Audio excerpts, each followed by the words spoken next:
not cool with that. I'm disappointed in every one of you. I'm sorry, I don't mean to offend you. I'm disappointed in every one of you. I kiss you on the mouth. No, I'm not cool with that. I'm sorry. One more time. I'm disappointed in every one of you. I mean, I'm dealing with degenerate animals. I'm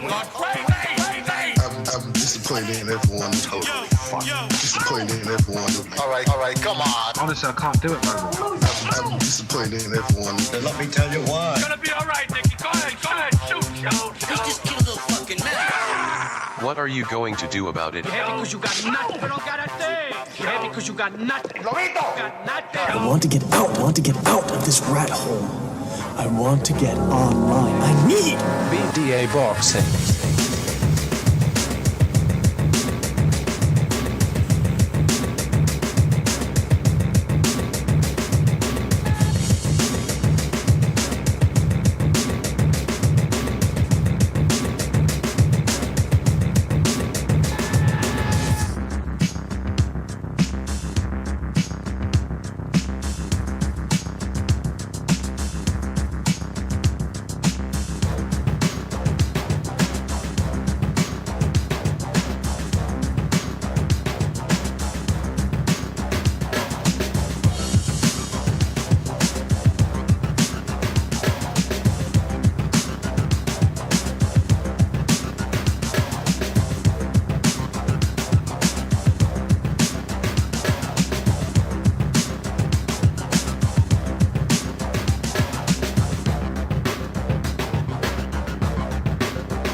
Well, welcome everybody to another Boxing Podcast.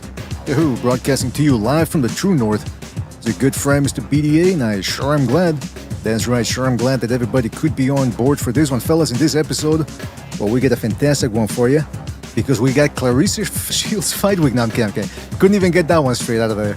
No, we got a lot to cover here. We've been letting a lot of news accumulate, and we've got Navarrete versus Oshaki Foster. That should be a good one. Well, at least on paper, it's a significant fight. I don't know about action-wise, but we get that coming up. We got Filip Hrgovic versus Aitauma. We got Lopez versus Romero coming up. Albeit some of those are pay-per-view, but we got to talk about Anthony Joshua too, and all that drama with Tyson Fury. Shakur Stevenson rediscovering his Puerto Rican heritage.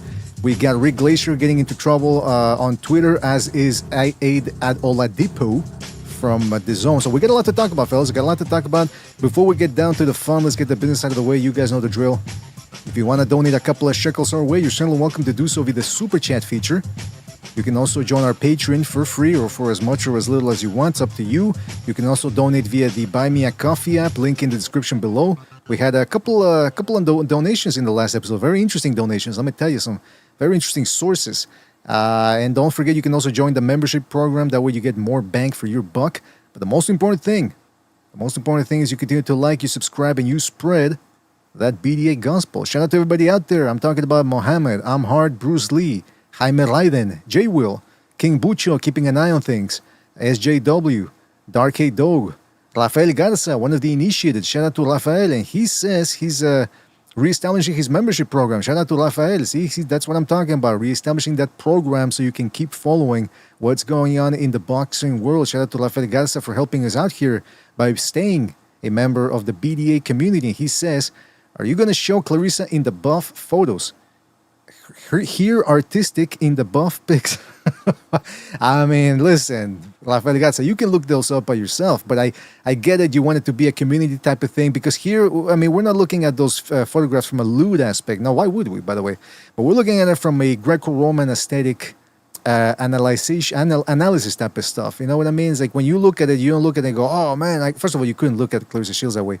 But just from a standpoint of, man, that's the type of woman you could put to work on a boat or somewhere. You know what I mean? Shout out to Grim Reaper. Anyway, shout out to Rafael Garza for his contribution to the Super Chat. Shout out to Grim Reaper. By the way, that's what you got to do with heavy-set women. They're very good for certain things, and one of those happens to be laundry service. Shout out to Grim Reaper for his for jumping in as well. Shout out to Cam Boxing, Alejandro Solis, Jaime Raiden. See, they took me out of my element here with the whole Clarissa Shields thing. Lalo Soto Gaming, Jaime Raiden, Windy City Mex, Alfredo Contreras, and many more people to come, I'm sure, fellas. Thank you for joining us. Really appreciate it. All right. Let's get going here. Let me invite a couple of people over here. and we start talking about some of the big fights we got coming up. Some people have been saying that 2024 has been a bit of, 2026 has been a bit of a letdown when it comes to boxing, and we were talking about that on the Discord the other day. I think you can look at things objectively here, or try to look at the glass half full. And the way I look at it is, hey, we've had some interesting fights. We had Navarrete Nunez, we had Inoue versus Nakatani, Benavides versus Ramirez, Matias versus Dalton Smith. That was an interesting fight as well. Shakur Stevenson versus Teofimo Lopez, we knew he wasn't going to entertain, but it was a significant fight between two top guys. Even though, it's interesting, Bucho, I just remembered, a lot of people wanted to put Shakur Stevenson number one, pound for pound, after that performance, but Ring Magazine and all these organizations, they seem to want to do that, but then they had taken out Lopez from the top 10 pound for pound rankings. So how much credit do you really want to give the guy for beating a guy who wasn't even in the top 10 ranks? I don't know. It's just reminding me of that. But also, what other fights have we had? Joran Ennis, Xander Zayas, that really, I remember that was during the World Cup.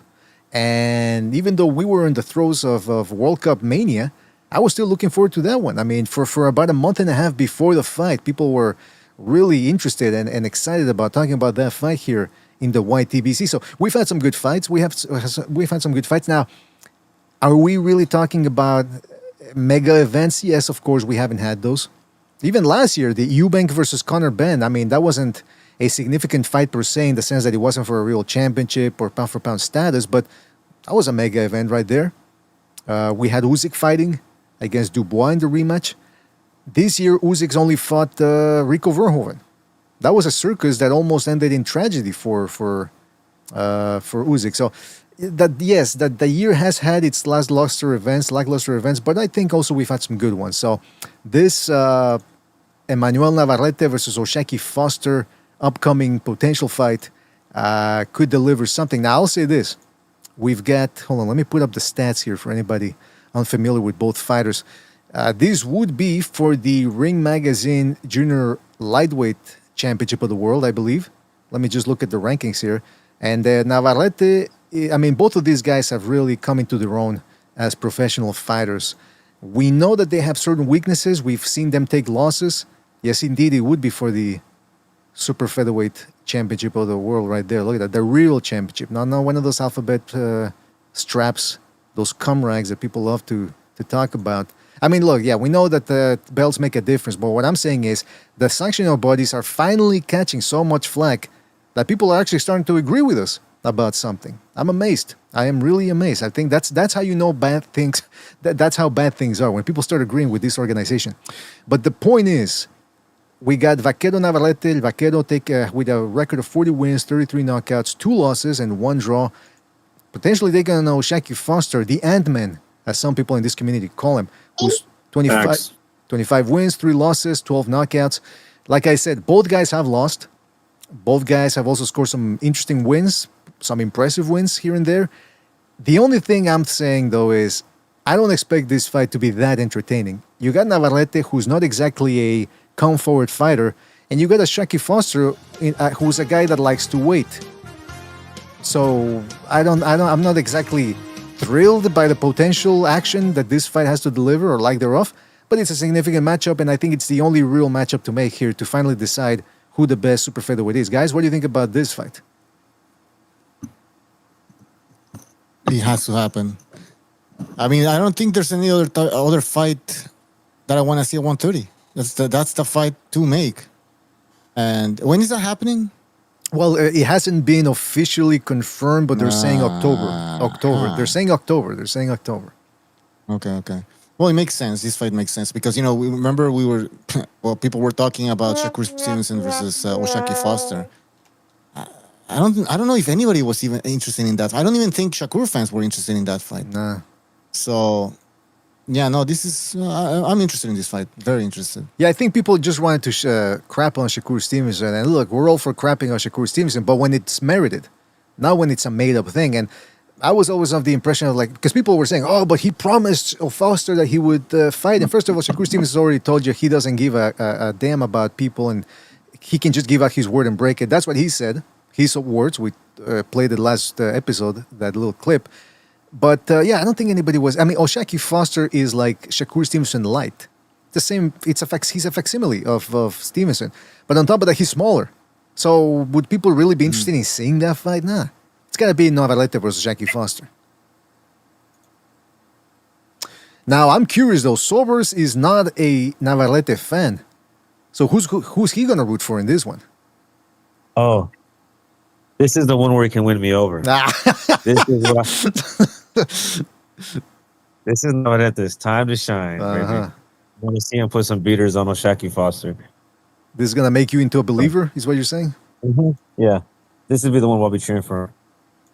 What was the name of that movie with Martin Sheen? I think it was called The Believers or The Believer. That's gonna be the title of this of Sobers' life. If Navarrete is able to win him over and turn him into a believer. I'm gonna put I Want to Believe. That's what I'm gonna put it, the title. Next thing you know, Sober's gonna be hanging out with Navarrete doing ayahuasca in the jungle or something. I'm gonna have the little cowboy hat on, doing a little weapon, little cumbia weapon shit. There you go. But what do you think about that fight stylistically? I think it's a good fight. I do think that's the what's a good fight stylistically for Navarrete. Mm-hmm. I think he is a little bit bigger than Oshaki Foster, and he has if similar a reach, if not longer. The way he fights is going to be good for him against Foster because he likes to come in from outside. He has the long arms, the long punches. Foster kind of stands there. He tries to do the shoulder roll. He kind of tries to lean back, and Navarrete will be able to follow him all the way back. He won't be able to lean away from the punch. So that coupled with the activity and the power, I think he's going to be busting up Oshaki Foster the whole fight. Kind of like how Hernandez was doing when he first won the title. It was, everyone talks about the knockout in the fight, but this dude was getting his ass whooped for 11 rounds straight. This guy was cracking him with shots left and right, and Navarrete is bigger than that dude. He's faster, he's strong, he's just better. And I think that'll show on the night. He'll be whooping with Foster's ass. That's what I really think. It'll be like let me see. I wonder if he'll be able to stop him. I don't know. But I do think it'll be a trouncing like Zepeda had against Roach. I don't think Roach is going to be. I don't think the Fire Ant is going to be in this fight at all. The Fire Ant. All right, there you go. That's going to be. We're going to try to get some traction going on this nickname. And by the way, there's nothing wrong with trying to create a new nickname for Oshaki Foster because they call him Shaq. But I remember, and it's here on Champignon.info, you look at his alias there, it says Ice Water. That's what they were calling him, Ice Water. Fucking Fresca or something. Now, then he turned into Shaq. Now we're going to call him what do you call the Fire Ant? The Amazonian Fire Ant? There you go. There we go. That's what we're going to start pulling. Which one? The ones you have to snap off their body? They use them as like a bandage, like the driver ants? The driver. Okay, we're not talking about the ones that hurt the most, right? The bullet ants. No. Okay, the ones that they use to like, say you have an open wound, they'll put their little heads on there to crunch it, and they'll rip the body off, and it'll be like a band-aid. I saw that in Apocalypto. Fine, fantastic movie, let me tell you. We got Frank, Boxing with Frank Bay jumping here. Frank Bay. What's up? What's up, man? What's up? What's up, guys? What up? Nothing. Ready for Clarissa Shields week. Oh, come on. I mean, listen. People hit me with that 50 times here. I'm getting sick of it. Right there? The only thing I'm interested in, come on, so you're gonna get us kicked off YouTube. I don't know if people saw, but they're really starting to rearrange the paying system or something like that with YouTube. So we gotta be careful here. But what was I gonna say? The only interesting thing for that Clarissa Shields fight this Saturday or Friday, whenever it is, you get Tito Mercado on the undercard. I'm very interested in seeing how he does against Emmanuel Tago. We're going to talk about a little bit about that fight, by the way, because they got into some hijinks earlier today. But Frank, what do you think about that? Emmanuel Navarrete taking on Oshaki Foster. They're talking about how it's close to being made, October the 20-something. What do you think about that fight? Well, checking the posts on social media, people are excited. People really want to see this fight. The last I heard of Manuel Navarrete, he was going to fight. He was going to be in line for Lomachenko. I know you wanted to see a rematch Charlie Suarez, but I never thought that made sense. So I like this fight. It's 1 versus 2. It's a classic Mexican style versus slick American style, right. And people really want to see that. But as far as Oshaki Foster, I've never been a fan of the guy. I thought he was BS against he got a BS return match against Conceição because he cried. And, you know, Raymond Ford was coming up. Yeah, remember he literally cried in the ring. He was And that's in how he tears. does rematch. Like, look at him, Yeah. man. He looks like, you know, look at that ant. Have you ever seen an ant cry? You guys ever seen an insect cry? Give him a rematch, goddammit. He fucking cried his way back in, and then everybody on social media, oh my god, give him his rematch. It's like all the cuck media came to his rescue, and that, you know, kind of screwed Conceição. That's when a guy, after you beat someone like Foster, you go get a big money fight. But yeah, I mean, look, man, I think Navarrete would have his hands full because this guy can really stink the joint out if he chooses to. When he first came to prominence was against Ray Vargas, and it was kind of a lackluster fight. It was two kind of back foot guys. But yeah, that fight could have been a draw. Yeah, I mean, it was I mean, it's not a fight you'd go rewatch, but I really don't understand. Yeah, I really don't understand the hype for Shock. I really don't. I mean, I guess people would say, "Oh, he's really technical," but he beat a guy in Fulton who we know who wasn't even is not even a real fighter anymore. So, yeah, sorry to ramble, but I just don't understand it. Call me a casual. Well, you could, and I've said this often, you can overrate, underrate anybody. The thing is, we got to look at their skill set. First of all, I don't think Rocky Hernandez was whooping Oshaki Foster's ass, but I do think he was ahead. And again, it just goes to show, just to piggyback off of what Frank was saying, is that there is this belief that, well, if you're the counterpuncher and you're standing back and you're just, you know, letting the other guy come to you and you throw a couple of flashy shots and that means you're leading. Because just as a lot of people said, oh, the Conceição fight, the first Conceição fight against Foster, that was a robbery. It wasn't really a robbery. I mean, Conceição was missing a lot, but he was also letting his hands go a lot, and Foster wasn't. So when you got that type of fight, I'm sorry to say, I don't agree with that, but some of these judges, they get impressed by a guy letting his hands go and just touching something, whether it's the elbow, the shoulder, the top of the head, whatever. Again, that's not clean, effective punching, but when the other guy's not throwing that much either, I mean, you're leaving it up to the judges to decide what they like. Activity and volume over, you know, occasional clean punching. And that's what happened. And so a lot of people cried robbery for Jackie Foster, and then he got the rematch, which I thought that one was less close. I thought Conceição did better in the rematch than he did in the first one. And then Foster got the decision. The Rocky Hernandez, same thing. A lot of people go, oh, Rocky, Foster was about to get robbed in Mexico. I'm thinking, did people actually rewatch the fight? Foster was clinching. The ref told him, stop or I'm going to disqualify you. And then he had to fight. And both guys almost knocked each other out. It was, I mean, at worst case scenario, it was a close fight.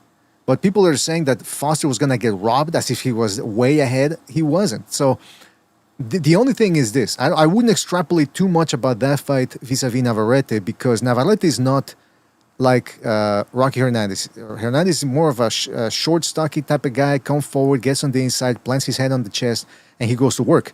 Navarrete is like the type of guy, he likes to maintain distance.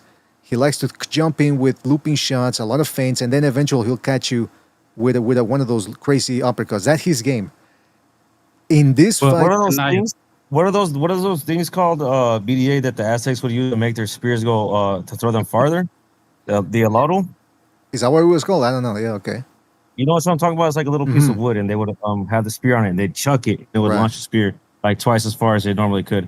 That's how I see Navarrete throws his punches, dude. He throws them from far away, and they're long and they're lunging, but they find their targets. You know, that's something I didn't like about watching him. I'm like, dude, this guy.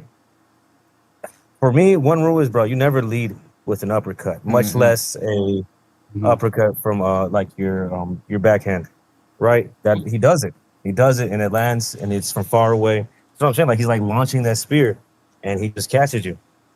So that's what he reminds me of. With his, you know, the long, reaching ass punches. It's a good analogy. He breaks all the rules. That's what he does. Yeah, but that's what the top guys do, right? They break all the rules. Not like him. No, but what I'm saying is, okay, I agree with you. To that extent, yeah, you're right. But I mean, Shakur Stevens is a guy that breaks the rules. He leans back. He drops his hands. I mean, you're not supposed to do that, but because he's got incredible reflexes, he's able to get away with it. Same thing with Navarrete. Okay. Navarrete he's got underrated defense too. And that's what I'm trying to get at with this fight is that, I mean, the fight's still a couple of months away if it even gets made, but I think the keys to victory are as follows, or certain X factors need to be resolved here. Oshaki Foster. Okay, there you go.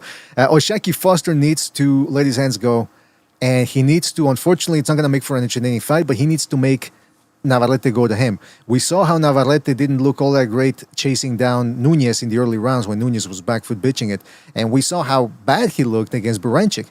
Now, again, people like to exaggerate. I even saw somebody on Twitter say Berancik whooped Navarrete's ass. I'm thinking, what? Now, like whooped?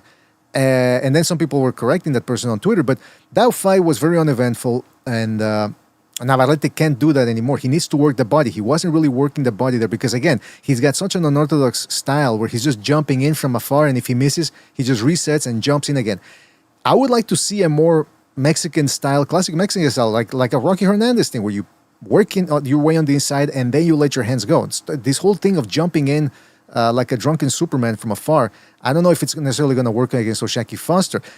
Navarrete has underrated defense. We know Oshaki Foster has very good reflexes too. So it could turn into one of those fights where Navarrete is just jumping in, and then Oshaki Foster thinks, okay, I'm going to counter him, and then Navarrete blocks the shots, and then that's it. Nothing. The pattern repeats itself ad nauseum for 12 rounds, and nothing of note happens, and then it's up to the judges to decide, well, what did you like?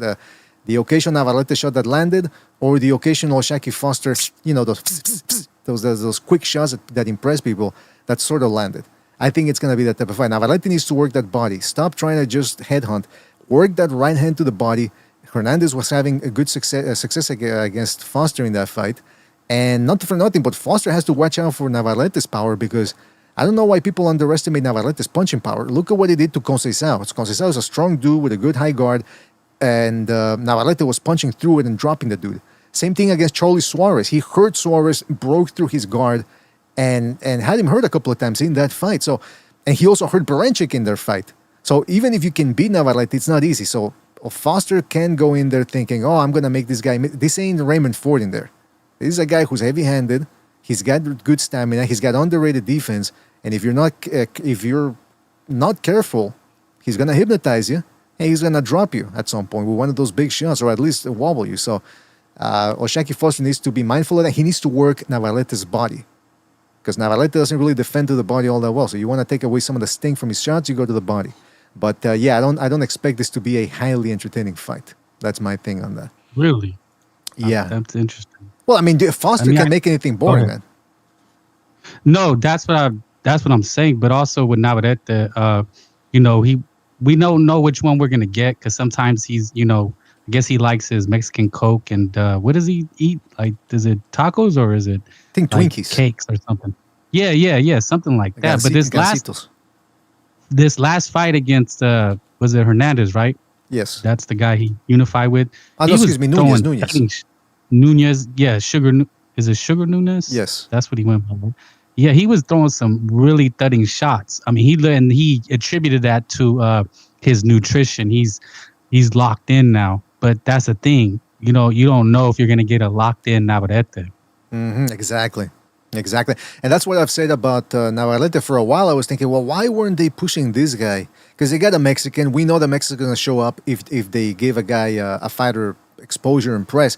And I always wonder, why didn't Top Rank and ESPN really push this guy that much? Instead, they were pushing Teofimo Lopez, Shakur Stevenson, even at a certain point in 2023, they were pushing Devin Haney more. 2022 and 2023. Then I saw Navarrete not taking it seriously, eating Twinkies and Gancitos in between fights, and then lackluster performances against Conceição, Berancik, to a certain degree against Charlie Suarez. And I thought, okay, maybe they knew that all along, that this dude wasn't taking it seriously. But against Nunez, he seemed to take it seriously. Like you say, he got himself a nutritionist, and he looked better than ever. So was that a styles make fights type of thing, or was that Navarrete finally getting his act together? Or not finally, but for the first time since 2023, when he beat Oscar Valdez in the first one. I don't know. We'll see. But yeah, Navarrete can. Oh, you had to bring that one up, huh? What I mean, well, you had to make it about you. Nobody knew what I was. Nobody knew the context that you had to bring it up. All right, now Sober's gonna come at me, man. You got enough on your plate with other people, man. Don't come at me. No, but I mean, yeah, it's Navarrete hasn't really taken it seriously in a while, and when he fought Nunez, and that's the other thing. You reminded me about that, guys. The way he was fucking up Nunez's face. These aren't just the type of blows that, he can hurt you. He'll do damage to your face. Look at what he did to Valdez. Look at what he did to what's the guy's name? The guy that always gives tough fights to everybody. Oscar. The Mexican dude. Oscar Valdez? No. There was Valdez and then Joel Gonzalez. Joel Gonzalez. He look at his face after the fight. Look at what he did to Christopher Pitufo Diaz. I mean, this dude Navarrete goes in there and he busts people up. Not for nothing, he stopped Dogbo in the rematch. Beat him up in the first one too. No one's ever done that to Dogbo since. Even Nick Ball at 126 couldn't do that to Dogbo. So Navarrete's got some dynamite in those fists of his, but he just needs to, like I said, stop trying to jump in from too far away against a guy like O'Shaquie Foster. I don't know if that's going to work. He needs to work the body. Anyway, that's my take on that. Hopefully it happens. But yeah. Nobody does that to Dogbo. Wait, who said that? You sound like Floyd Mayweather. Nobody does that to Cobra. All right, you got me. But okay, all right, we're gonna move on from anything else you guys want to say about that fight. Hopefully it happens. That's a fight I've been calling for a while now. I feel like because the fight was thrown out there before, the idea of the fight, and I feel as though O'Shaquie Foster ducked and dodged it, tried to get fights with smaller guys, and he did. Look at what's his name, the 122 guy. Fulton. Stephen Fulton. Yeah. He's on the way, to nickel his diamond into a couple title defenses. Now it's time to fight the guy that's in your weight class, in under the same promotion, who has a name. Why wouldn't you been wanting to fight this dude? That's a good I don't point, understand man. why haven't you tried to fight Navarrete? It's an excellent point. I know right Navarrete is not someone who says no to anybody. Of course he would have fought him. Yeah, well, now apparently Navarrete is the one who still hasn't finalized his side of the deal. I wonder what's going on. There you go, making me look bad. See why I can't believe? You know why I can't put any stock in this in deal? As soon as I try to stick up for him, hey, maybe he's just giving them bullshit like that. Maybe he's just giving them a taste of their own medicine. I don't know, but you're right. We'll see what happens. Well, I mean, I'm pretty sure it will happen. Yeah, it's the only fight. And don't forget, the Zone now is putting pressure on these promoters that they got signed up, saying, "Hey, listen, we're not paying for crap anymore." By the way, they just increased the price for Zuffa. I mean, for Zuffa, for the Zone, as they do every year. Every year they start ratcheting up the prices. I'm thinking, man, this whole premium, what do they call Ultimate, the Zone Ultimate or whatever? Because some people could say, well, if you don't like it, don't pay for it. But the problem isn't necessarily that they just added one or more two pay-per-views. The fact is what they did, and this is the whole shtick of them, they're putting on fights now that shouldn't be pay-per-view. And they're pissing on you and telling you it's raining. They're telling you, no, look, 12 pay-per-view fights per year, but if you get Ultimate, you pay less. Yeah, but those fights shouldn't be on pay-per-view. They're not worthy of pay-per-view. That's a scam right there, I'm sorry to say. So, yeah, I mean, at this point, like people have told me on Discord, I think now it's morally, what's the word I'm looking for here? Acceptable. Morally acceptable to ask for a link for these fights, if you know what I mean. Shoot me that link, bro. That's what people are doing, and I can't argue against that anymore. It's becoming I got more in and more trouble for difficult. that. What's that? I got in trouble for that the other day. Is that right? It was for it wasn't for a pay-per-view. It was for Marquez Vasquez 3 because I don't have a good copy. But when I asked for the word link in Discord, it completely shut me down. Whoa, interesting. This happens. I got shut down too the other day too at the mall trying to pick up. No, I'm kidding. No, but look, listen. What was I going to say? Yeah, I mean, it's becoming morally, it's ontologically evil to be doing what they're doing over at the Zone, putting these fights on pay-per-view when they shouldn't be pay-per-view. I think it's bad, man. I don't know how they're going to be making money off of any of this. I don't know where boxing's going now if they keep doing this, but we'll see what happens. Also, don't forget to hit the like. Really helps us out. I want to point this out. We had a Zuffa event this past Saturday. We haven't had a lot of boxing the last couple of neither this Saturday nor the past Saturday. We didn't get that much action. We had a Zuffa card featuring Aaron McKenna from Ireland, and we also had the great Callum Walsh, the Irish Roy Jones, according to Max Kellerman. The fight stunk. I mean, they really stunk. I mean, look, you guys know me. I'm not necessarily one of those dudes that just because there's no knockouts, I call it boring or whatever, but this was boring. It was uneventful. It's two Irishmen that can't really crack, and a lot of people weren't impressed. Of course, Kellerman and Andrew Ward and Tessitore, they had to make it seem as if what you were watching was once in a lifetime. Even the Irish crowd at some point, they tried chanting. What were they trying to chant? I think ole, ole, ole. And after about 2-3 tries, it just, boom, it completely died out. Here's the problem, man. When Irish people can't get a chant going, you know there's trouble. These people, they beat the UK audiences when it comes to creating ambience during a fight. They couldn't do that for this one. They couldn't generate. It was like trying to start a fire in a humid jungle. Yeah, it just wasn't going to happen. So it was a bad look. And I'll tell you what's even a worse look is that Dana White, I think he was there. Reports indicate that he took a plane right after the fight ended. Right after the event ended, he didn't even show up to the press conference. And you know this dude likes himself a good press conference. They had to put on this guy. Look at this. They had to send in... Look at this wide-eyed guy. He looks like he doesn't know what he's doing. A deer caught in the headlights, if I've ever seen one. And this is the guy they sent to deal with the press after this malarkey that occurred over in Ireland. Not a good look, man. Not a good look. I like what Zuffa TKO has been doing so far, but this event, I mean, it stunk. Can't sugarcoat it. I will say this, though. Somebody posted this on Twitter, and apparently this is in relation to how fighters get treated over there at Zuffa. Check this out. This according to a source, a fighter within Zuffa. So, might not be the most unbiased person, but hey, look, I mean, I don't think he's completely making this up because it sounds reasonable. Check what he has to say. He says, we get treated well. We have access to the UFC PI. We have 24/7 nutritionists, free meals, health insurance, masseuse. They give us our supplements. They treat A and B side fighters the same. They give us clothes. We don't have to worry about fight kits. During fight week, they make sure we are cutting weight safely. They close off 2 floors of the hotel for fighters only, and you have your own UFC PI at the hotel. Oh, and we are getting paid 3 times more. Twitter, yeah, but you don't get to design your own shorts. So, you know, he's making fun of the people who are... Butcher, I think they're taking shots at you, man, because you were the one of the people that was pointing out that was one of the downsides, that we don't get to see custom kits anymore. But, I mean, at the end of the day, these guys do appear to be getting compensated fairly well compared to those guys. You know, there's a lot of guys that can make it on the zone, top rank. They can get signed to top rank, rather, or Queensbury and all that. These guys are getting paid apparently good money for that, and they're getting treated well.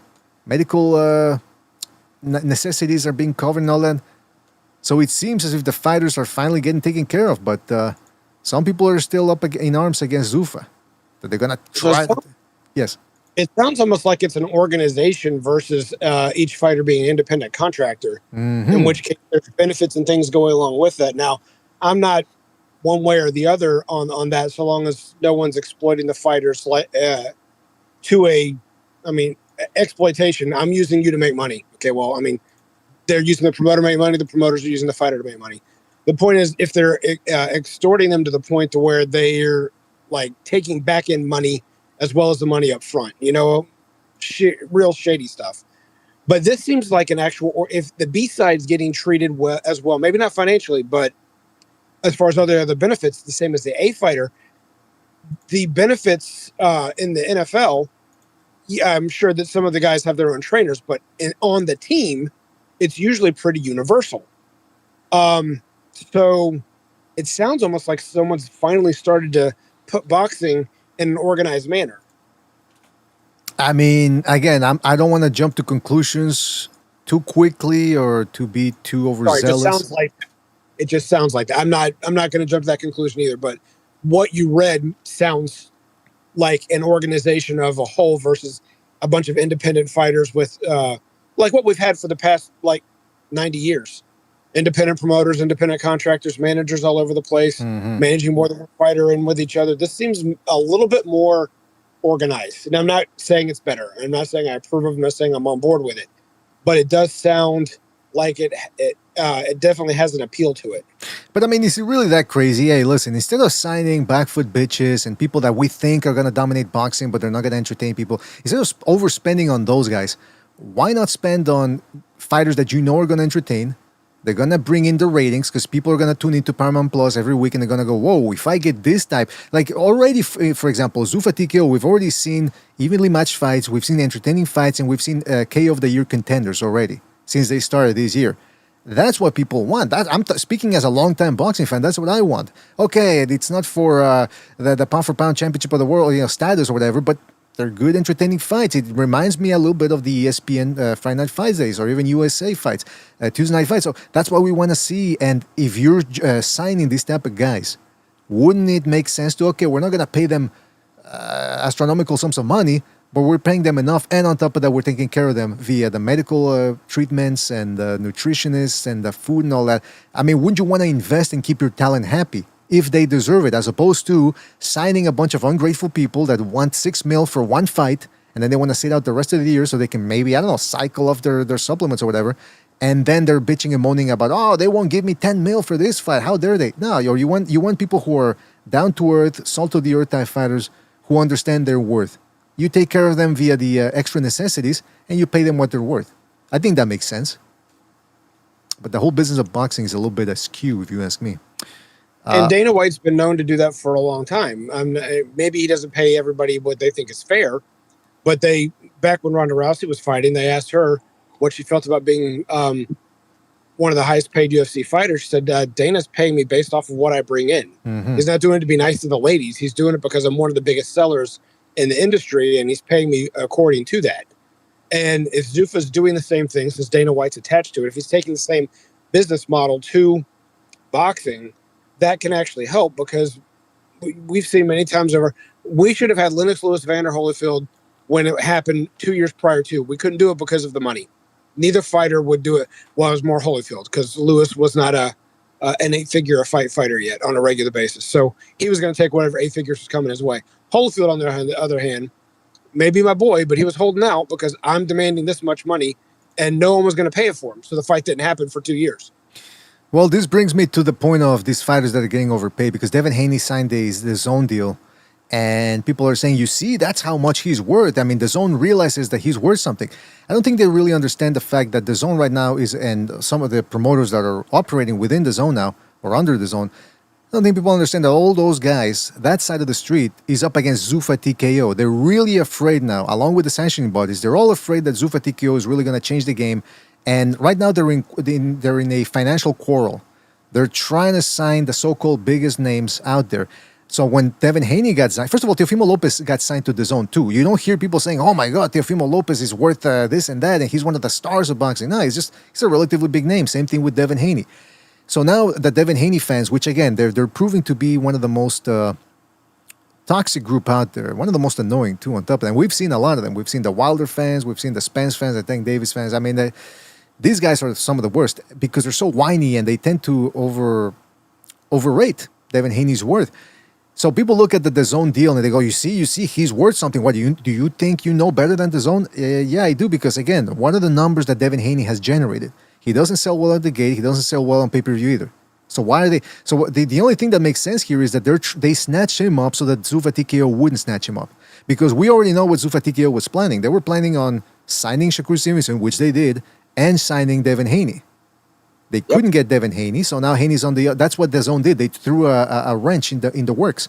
That was the whole plan. So it's not so much that they're paying, like Bucho said, because we were talking about this, and Bucho characterized it very well. He said they're not paying necessarily because Devin Haney's worth all of that. They're paying to sabotage Zuffa TKO. That's what it's worth to them, to DAZN and all these other entities.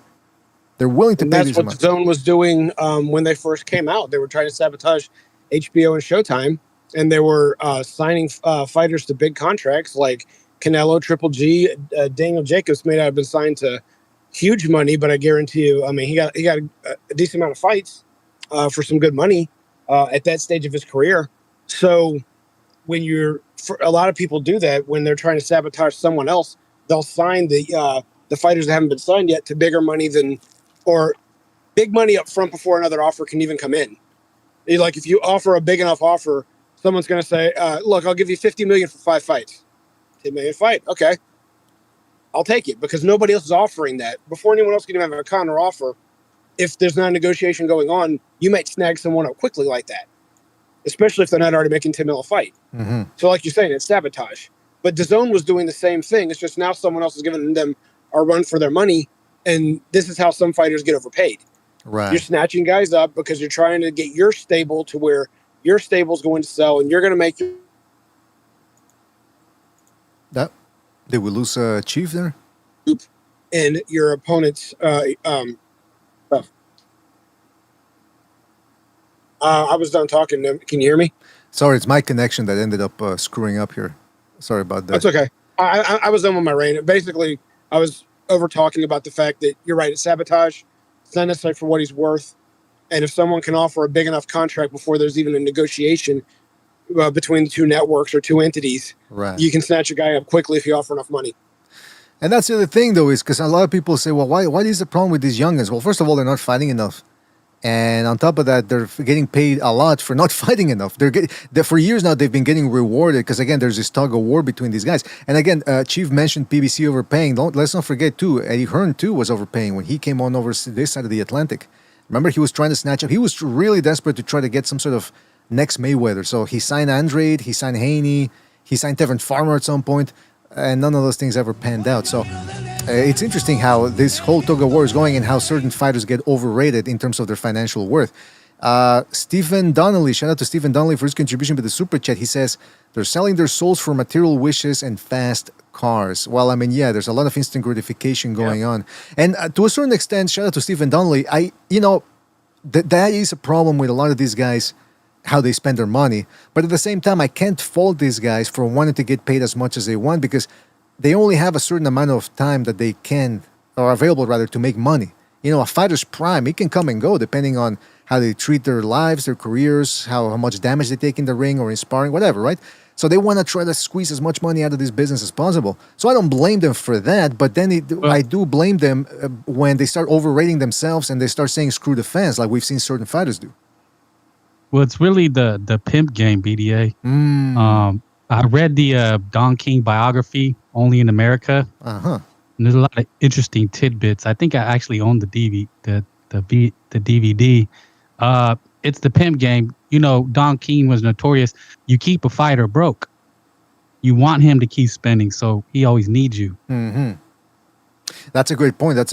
And then on top of that, he would always, Larry Holmes and others have talked about that, how he would tell her, listen, I'm getting you $5 million for this. $5 million. Well, not 5. That was a lot back in the 70s and 80s. Let's say I'm getting you $1 million for this fight. Whoa, $1 million. Next thing you know, he goes, listen, I negotiated the deal.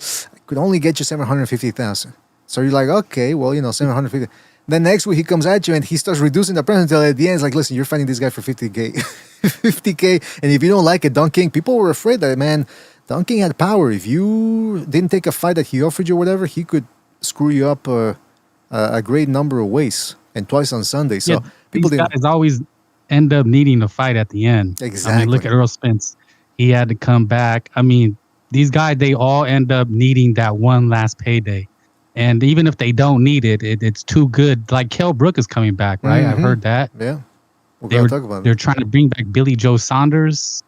Well, he said no, apparently, though. Apparently, right. I mean, that's just negotiation, right? Yeah, you never know. You're right, man. Yeah. These guys are pimps, man. They'll wheel you. If you have a name, they'll wheel you out there. Mm-hmm. I truly believe that. Yeah, that the promoters are bad too, but that's the problem with a lot of these fighters. You said they want to get paid and all that. That's the problem with a lot of these dudes. They get paid a lot, and then they don't fight. They want to fight once a year and get paid a lot. And it's hurting the boxing business, and it's hurting their careers too. They don't even realize it. I mean, Kell Brook, we're going to talk about that, but Kell Brook was, apparently there's rumors that he's going to fight Chris Eubank Jr. And he's talking about how, man, my career is not the best. I feel great. I've never felt better. And I'm thinking, see, that's the interesting thing with these fighters. Once they get older, once they realize, oh shit, my prime is behind me, all of a sudden they find their second win. It happens with a lot of these fighters. All of a sudden they start feeling like, maybe it's because they're more mature, or maybe it's because they realize, holy smokes, I don't have long left in this business. Now all of a sudden they find the motivation. Now all of a sudden they're willing to get up and run and go to the gym. But that's, again, some of these dudes, it seems like they're okay fighting once a year. They need to remember, man, okay, you're not going to be 29 forever. Before time flies by, before you know, you're 35 and your reflexes aren't there anymore. And you're getting hit with stuff that you didn't see coming and that you wouldn't have gotten hit with 5 years ago. So, again, that's, I guess, yes. Look at Camacho. I mean, at his peak, he was making $1 million a fight, which was huge money back in the 80s. But then as his career got on and he started losing, he spent most of that money when he was young, especially on drugs. And then he's fighting at Mizuki Casino against Craig Hook in Florida for I don't know how much, but he's fighting calibers like that for just to keep money from him because he has the name. Yeah, you're breaking up, Chief. You're breaking up. Is that better? And this time it ain't me. Yes. Much better, bro. Okay, so yeah, just to wrap up what I was saying is that he was making a lot of money, just like you said, and then after his 30s hit and he loses to Trinidad and wasn't really making any real noise anymore, he's fighting on Tuesday fights, and then eventually in his 40s, he's fighting in just some casino. All right, now you're really down breaking in, up. Swamp, Florida. I heard you up until you got to find yourself a hotspot there. In his 40s. But we understood what you were saying. Yeah. You were saying that Camacho was at the top of the world in the 80s, and then by the 90s he was just fighting for paychecks. He was fighting often, by the way. He was fighting often, like Chief said. But it's one of those things. He needed the money, by the way, because he had some interesting spending habits outside the ring, if you know what I mean. But anyway, listen, the point is this. Don't forget to hit the like, really helps us out. The reason why I brought up the Haneys and how they're hypnotizing people into thinking that they're worth more than what they really are is because I saw this clip, and I'm telling you, I don't know, I think Bill Haney's sending checks out again. He opened up the checkbook and he's sending them out because I'm seeing a lot of people now really pushing, playing interference for the Haneys. I'm thinking, man, no respect for this thing. No respect for this YTBC thing. It's people that they just want to make as much, kind of like the fighters. They just want to make as much money as possible. Screw the fans. I don't care about you. To me, this is just for a lot of these YouTubers, this is just a springboard to something else, and they don't care about the fans. It's really disgusting. But check this. Where'd they sign up? Where'd they sign up at? Yeah. Yeah. Frank wants to get in on some of that moolah that they're doling out. Send him a DM on Twitter, bro. There you go, man. No, but check this clip out here. This is Bill Haney. And also, you got to send a picture of you shirtless, bro. That's what I heard. Oh, you got to hold hands with a certain someone, if you know what I mean. You got to hold hands with a certain. Might or might not have to go to a Diddy party. Oh, but check this out. This is Bill Haney on a. I don't know what show this is. I think they're ex-rappers or something. But check out. Look at the BS he spews in 1 minute. Norman want to fight Boots. No, for a certain amount of money. His father was trying to get him over $2 million or $1 million. Okay, did we give him? He wanted to make him a millionaire. Okay, did we give him more money? 3.5. We gave him more money. Okay, so for people to understand the context, because it starts off without context. He's talking about how Jaron Ennis wanted to fight. Norman wanted to fight Jaron Ennis, and Jaron Ennis offered him less money than what Norman got for fighting Haney. So you heard him there, Bill Haney, say, "We offered him more money. We offered Norman more money to get his ass whooped." I'm thinking, we? Who the fuck is we? It was the Turkey Al-Ashi who put up the money, not DHP. He got a little mouse in his pocket. He got a little turkey in his pocket. but you see what I'm saying? He's making out to be like, we made him an offer. You're not making anybody. You're not putting up the money. DHP, Devin Haney Promotions, isn't coming up with the money. But you see how he just repeats things, and these podcasts that just roll out the red carpet for this guy and just lather up his ass with their tongues. They let him get away with stuff like that. That's why I gotta give it up to Thunderdome, and even what was the guy's name? He's a Gervonta Davis fan, but he was putting him on the spot. David, he was putting Bill Haney on the spot. A lot of these guys, they don't do that. They're just what do they call them? Go along to get along? Is that what it's called? The expression? Bunch of names. Lapdog. Yeah, Lapdog. Lackey. What's the other one? I mean, there's a whole bunch of them. Miscreant. You know, in the streets, it's called a wannabe. Whipped his ass. You know, a guy who's trying to hang with the gang, and then he's just doing anything he can, and then guys like Bill use those guys. Like, this guy, he wants to join. He ain't made of it. We're just gonna use him. Cloud chaser. They're cloud chasing video. Right. Crash dummy. But what I'm saying is, I'm talking about these guys that don't push back on these narratives. They're just happy to have a guy like Bill Haney on. He thinks it gives him clout. That's what I'm saying. They're just happy to have his clout. They're happy to have him around. Right. They want his name around them, and they want to be associated with him. They want to be his buddy. They don't want to be someone who tells him that his shit do stink. Exactly. And I'm pretty sure he looks like Bill Haney does look like he kind of stinks. Like he doesn't take shower. Because I don't know if he still has the penitentiary mentality and he doesn't really shower all that much or something. I don't know. Well, he does have the like I said before. He looks like Jamie Foxx in the beginning of Django Unchained with the haircut. Well, there you go. That's apt right there. But going back before to they free him. Exactly. Going back to Frank's analogy there about the pimp and the host. Yeah, that Bill Haney, in another lifetime, he could have easily been a pimp. And in a lot of ways, some of these dudes that he's got wrapped around his finger are his hosts. That's just the way it is, man. They act like little hosts. But I will say this. When it comes to Ryan Garcia, that's a guy that's never bending the knee to the Haneys. Check out what he had to say earlier this week. He said that he will never fight Devin Haney unless Haney admits conspiracy was afoot unless Haney admits his part in besmirching poor Ryan Garcia's name. Here's what Ryan Garcia had to say. He said, until he admits that they f***ed with my Garcia said, or that there was something going on, I'm never going to fight him. I promise you. Unless he tells the truth, I won't ever. And then he continued saying, Haney's little brother supposedly knew that I did it, that I was going to get caught with steroids. They never address it. They never say that. Why would his little brother go on his Instagram story and say, Ryan Garcia is going to get caught for steroids? How the did you know? Garcia said. Right? Tested for 4 months straight. Nothing, clean. All of a sudden, guilty. And that's a good point, by the way, from Ryan Garcia. And I want to, because again, people say, well, Devin Haney's in 365 a day drug testing from VADA, blah, blah, blah. I want to give a shout out again to manager Marty, because he's been up for about 3 years or maybe more, because I've only been listening to him for about a year now or thereabouts. I said, let me see what manager Marty's up to. And man, this guy does his research. He found a clip, because he's been saying for a while that there's not such thing as VADA 365-day year-round drug testing. He said it doesn't exist. He said he tried to get in touch with them. He tried looking for the forms on VADA, because they have a form on the VADA website. Oh, sign up for testing. There's no such thing as 365-day year-round testing. And he's caught. This is the problem with lying, fellas. If you're going to lie, you better have a good memory. And Victor Conte, whether because he didn't have that good a memory or just because he just didn't care, he knew he was in a safe spot here in boxing, which is the red light district of sports. And maybe he thought, they ain't going to do shit to me. He lied a lot. He would say one thing one day and then contradict himself the next. And manager Marty was cross-referencing some of the things that Victor Conte said. And he realized that Conte, in an interview in 2017 or thereabouts, I think even in the 2020s, I think, he said that only 2 people had ever signed up for year-round testing. But then manager Marty dug up an interview from 2012 where Conte is saying, I've already had 12 people undergo this process or something like that.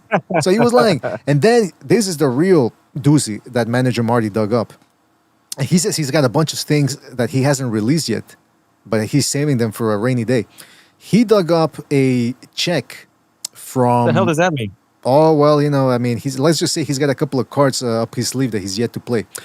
That's the way I interpret it. But he found a check that Mayweather, that was written to Mayweather by Golden Boy Promotions for the Canelo fight. And it says 50 mil or something. I forget how many millions. Big amount. And then it says on the left side, it says $22,000 for testing. Because apparently Mayweather was paying for his testing and for Canelo's testing. And it was 20 grand each or thereabouts. So let's say about 40 grand, right? Victor Conte was saying, and this is the clip that manager Marty dug up, Victor Conte saying, I paid for the year-round testing myself out of my own pocket for Donaire or for somebody else. And he said it was 40 grand. You see how it doesn't make sense? So these dudes, Mayweather and Canelo, they weren't paying for year-round testing. They were paying for, I think, 3 week or 4 weeks, something like that, leading up to the fight testing. Something like that. I forget the exact time frame, but it wasn't year-round. It was 40 grand. Meanwhile, this guy was paying about the same amount for the year-round testing. I forget the exact figures, but it just didn't add up. People, you need to go watch the video yourselves over at Manager Marty. Just write Manager Marty Boxing on YouTube. You'll find his channel. And I said, God damn, this guy really cross-references things. It makes no sense. So when people say, well, Devin Haney's testing year-round, there's not such a thing as far as we know. There's no information out there on year-round testing. And then on top of that, there's this fantastic 4-piece or I think 3-piece article series on boxing scene from last December. I can put up the link later, where they're interviewing Dr. Margaret Goodman. And I think she still works for VADA. She used to work for the Nevada State Athletic Commission for a great number of years. And she's talking about, I'm telling you, everything most of us already knew about, but just to refresh people's memories, that the people that cheat are always one step ahead of the testers. So now if you got a mastermind in cheating who's working or who's got an ear or a foot inside the agency that's doing the testing or that's coming up with the protocols, because remember, VADA doesn't have their own labs. They're using WADA labs or other types of laboratories. Don't you think that would... They're using Balco and Snack Lab. yeah, exactly. Yeah, the Conte was supervising the whole thing himself. He had his fingers in a lot of pies. No, but he did do something like that along those lines. He did his little time. He did a little bit. He got out, and then he introduced the people who made VADA to each other. So he he did build like he did have a foot in the door as soon as Vada was established. Exactly. And then the other thing about Conte too is the fact that, remember guys, because one of the big arguments, I guess what we're saying is, well, Haney's never been caught. He's never tested positive. Yeah, neither did Shane Mosley, who was working with Conte in in the rematch against De La Hoya. He never got caught for that. He never tested positive. It all came out later on when they had to divulge all the information during the Balco trial. That's when it came out, and they said, yeah, we gave Shane Mosley stuff. But he never tested positive. Neither did some of these baseball players or this track and field team, this Jamaican track and field team, I forget who he was training. They never tested positive either. None of those guys who were these people, because they were women too, tested positive. It all came out later. So when people say, well, nobody, Haney hasn't tested positive, Bam hasn't tested positive, Crawford didn't test positive, yeah, because they're always one step ahead. Just ask Dr. Margaret Goodman, who's part of VADA. I mean, it's unbelievable what some of these people just don't think about. So yeah, just if people want to go check out Manager Marty's channel, I think it's a very informative, very illuminating and eye-opening, because it really just synthesizes the information together, and he comes up with a lot of stuff that people just don't people miss. And yes. It's something that we've talked about a lot of times, right? It's just weaponized drug testing. They want to make sure you can't be on any of the standard, PEDs while they have their designer drugs. Exactly. I mean, you're telling me this fucking Devin Haney's cutting 25 pounds, and he's doing it naturally? I don't care how young it's the genetics, man. It's the genetics. Shut up. And here's the other thing. Punch Why Drunk. can't he hurt nobody? How come he can't hurt nobody? Exactly. Yeah. Well, because he's a bitch. And Punch Drunk, he also caught Bill Haney in a lie. That was in the Exodus files. That's another excellent source people should check out. The Exodus files. They did a documentary about the backward steroid case, where they're casting all these aspersions and poking holes in the Haney's case against Ryan Garcia, and they show a clip where Victor Conte says, "I got no connection with VADA. I mean, blah blah blah."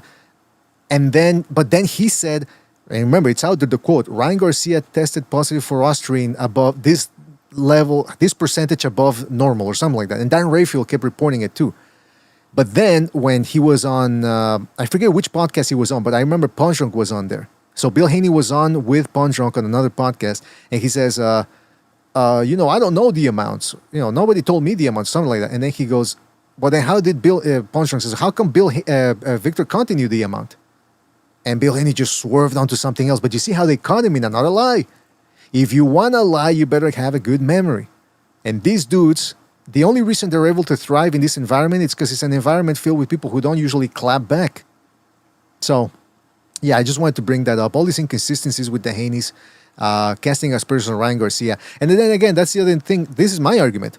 Because people go, Ryan Garcia, he should have been punished more severely, blah, blah, blah. Well, listen, he provided a hair follicle test that proved that he inadvertently took the Austrian.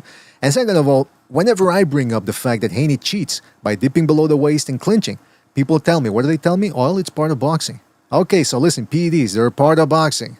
You got Victor Conte. I mean, even if Victor Conte is dead now, you still have that Russian dude that works for Snack, who used to be part of the Russian Olympic team or whatever. He was also caught in the whole Balco thing, I believe, or in another separate case, providing PEDs. So you don't think this... Icarus documentary? Yes, there you go. Shout out. Yeah, thank you, Sobers. But what I'm saying is, if you're going to just overlook clinching and dipping below the waist and some of this malarkey and cheating that goes on inside the ring, then don't come at me with the cheating thing. Because according to your argument, hey, it's part of boxing. So it's the same thing with PEDs. Hey, they're part of boxing, man. They've always been part of boxing. And yes, they have always been part of boxing. People think that this just started 20 years ago. No. It's been around for a long time with all sorts of different supplements and what am I looking for here? The word stimulants and things of that nature. So, yeah, man, if you're not against clinching and the basic rules, just the basic set of rules of boxing, then don't come at me with your high and mighty sort of, what about the cheating with the PEDs? You're okay with this type of cheating, then we should all be okay with any type of cheating. Cheating's cheating. Anyway, listen, fellas, don't forget to hit that like. Really helps us out. Let me just read a couple of comments here, see what people are saying. Bray says, Haney waited till Boots left the division to move up to 147. Haney will never fight some... Hold on, people can't see the comments. Don't forget to hit the like, fellas. Hit the like, hit the like, hit the like. Shout out to Bray. Bray says, Haney waited till Boots left the division to move up to 147. Haney will never fight someone bigger than him with more skills. And yeah, that's the other thing. They were talking about, we want Shakur Stevenson. We want Shakur Stevenson. Shakur Stevenson signs with Zuffa. These people signed with the Zone. I'm talking about the Haneys. Why didn't they sign with Zuffa? How much better was the deal over with the Zone? So, listen, I shit on Shakur Stevenson, like I said, when it's merited. But in this scenario, you're not going to get me to side with the Haneys. No, sorry, Bob. King KO says, Shakur is scared to fight at full 147. Devin is a belt holder at 147. He's the A side in the matter. Well, maybe. That's an interesting point right there, if you want to look at it from the championship perspective. BDA, Haney Sr. pays an extra mil for Bichon Davis. Yeah, he should. I mean, they got all this money, right? Manuel, that's a good point. The Haneys have all this money. We offered Norman 3.5 to get his ass whooped, and he got his ass whooped. Okay, offer Keyshawn Davis more money. Why not? Yeah, right. If you're worth more now, offer your opponent more. Exactly. Right. That's what people said about Canelo for years. Against when Benavidez' side was asking for TV rights and fucking a bunch of malarkey, people are like, well, Canelo's the A side. He should be able to make any fight happen. Well, same thing here. And same thing with Jaron Ennis and Virgil Ortiz. I've already made that argument. But again, I'm not saying that I agree with that. The A side should call a shot. But when people set that precedent last year or 2 years ago with the whole Canelo Benavidez thing, well, now you got to tell me which, do you keep the same standard now or are you going to change it to favor the guy you like? Let us know. King KO says, I'm actually glad Haney vs. Shakur didn't happen. It would have been a boring fight. Yeah, maybe it was all for the better.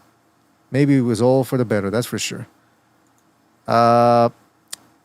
King KO says, Marty's been capping Bill Haney's helmet. I don't know what that means. Roach Malika Williams.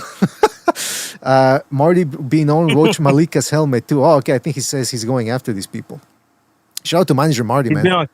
He's been on capping Bill Haney's helmet. That means he's been on his ass. Oh, okay. Well, there you go, man. See, that's what we're lacking on YouTube, man. We're lacking the people who do the high stakes, in-depth journalism.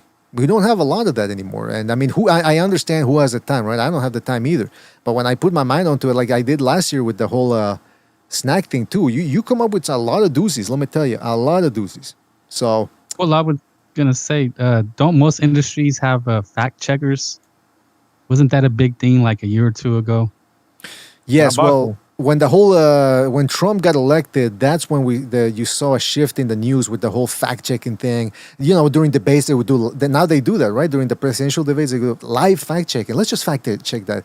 In fact, there's gonna be. So you're even skeptical of that, BDA? I'm sensing skepticism in fact checking now. Well, yeah, because then again, it's like science. You can use science to. People always talk about science as being this the new holy grail.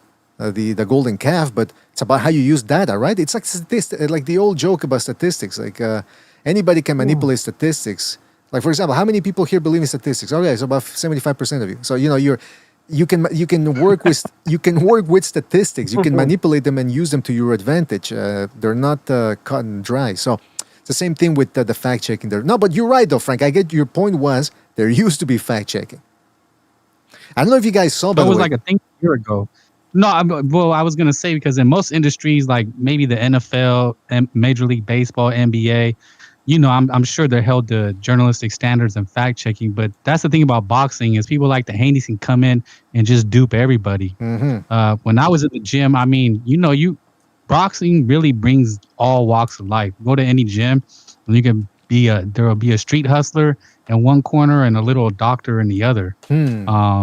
It's one of those industries that brings all walks of life. So literally anybody can get into it. Exactly. Yeah, that's anybody can box. Box is not for everybody. Exactly. No, that's a good point. That's a great way of putting it. I mean, that's that's been one of the big problems with coaching in boxing is that anybody can just put on a towel on their shoulder and go, "Yeah, I'm a trainer," and then tragedy strikes. Worst case scenario. But when it comes to the fact checking, yeah, look, we used to have fact checkers. I mean, look at what happened with the whole. I don't know if you guys paid attention to this, but what's his name? Sean Zittel.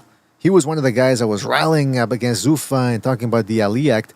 And then the whole malarkey happened, the hijinks with Noel McKillian, the cruiserweight titleist, about how he was getting screwed over. And people started tagging him. Hey, what about the Ali Act here? Why aren't you standing up for him? So he had to finally address it on his show there that he does with what's his name? Radio Rahim. But he tried to turn it around on people, saying, "I think you guys are projecting," and people were like, "What?" It's like he really tried to do that. The whole thing, you guys are projecting.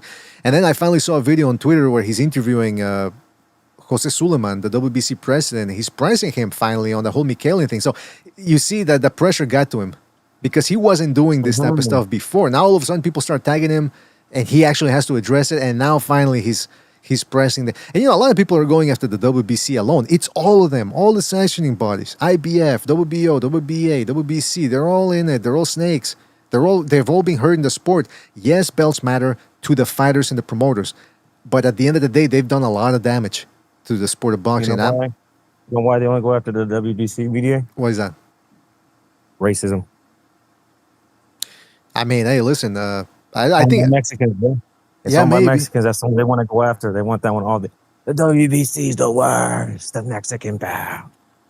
I don't know. Maybe is it because it's the biggest one, the oldest one, the most recognized? I mean, which one is older? No. Is it the WBA or the WBC? I always forget. It's completely. Well, break it down. Break it down, Sobers. Break it down. No, I mean but on just to lean into that more. I have heard that on different channels. The WBC belt is a Mexican belt. And Suleiman is one of the most. You said because it's one of the bigger ones, the biggest one. Right. Suleiman's name is out there the most out of any of the other CEOs of the other organizations. Mm-hmm. Right. You don't hear about the other guys' names. I don't know the other guys' names. I know Suleiman's because he's doing interviews. And he's being spoken to. Right. He's going to put himself out there. So he's also putting himself out there to be criticized. But I'm telling you, the perceived biasness towards Mexicans or whatever, that's going to be there. And I've seen that thrown out there. The Mexican belt. Yeah, you know what? I have seen those type of comments too on Twitter. I just know what to make of them. I really don't. I'm just doing a little check here on the chat. Hey, we mentioned Canelo. Matt Chat popped up. Shout out to Matt Chat. As soon as we brought up Canelo, he ended up showing up. We got Recognize jumping in too. Recognize. It's his favorite fighter. He would appear so. What's going on? What's up, I Recognize? heard Matt Chat say that he would choose Canelo over Marvin Hagler 10 out of 10 times. Just on a different level. I've heard him say that. Wouldn't surprise me. Fellas, don't forget to hit the like. Really helps us out. What else? Moving on here from the whole snack thing. Yes. Okay. So I mentioned that Garcia says he'll never fight Haney unless Haney admits that his what's his word? His part in the whole snack. I mean, not snack, but the VADA thing with the Austrian. So that's Garcia's stance on that. And then related to that, Conor Ben. I'm surprised he's been coming out and saying this. He says this will probably be his last fight at 147. Last fight at welterweight, he said, and I saw it in another interview too. He said it's getting hard to make 147. Conor Ben? Yes. Was his last fight at 147? He says it's probably going to be the last one, the finale. I'm saying, was his last fight at 147? Right. Was a fight before that at 147? What the fuck do you mean your last fight at 147? No, that this is going to be... When's the last time you've been there, bro? Yeah, okay, yeah, I get what you're saying. Yeah, you're right. He fought Prograis at 150, right? That was the catchweight? Yeah. Yeah, you're right. And then he fought what's his name?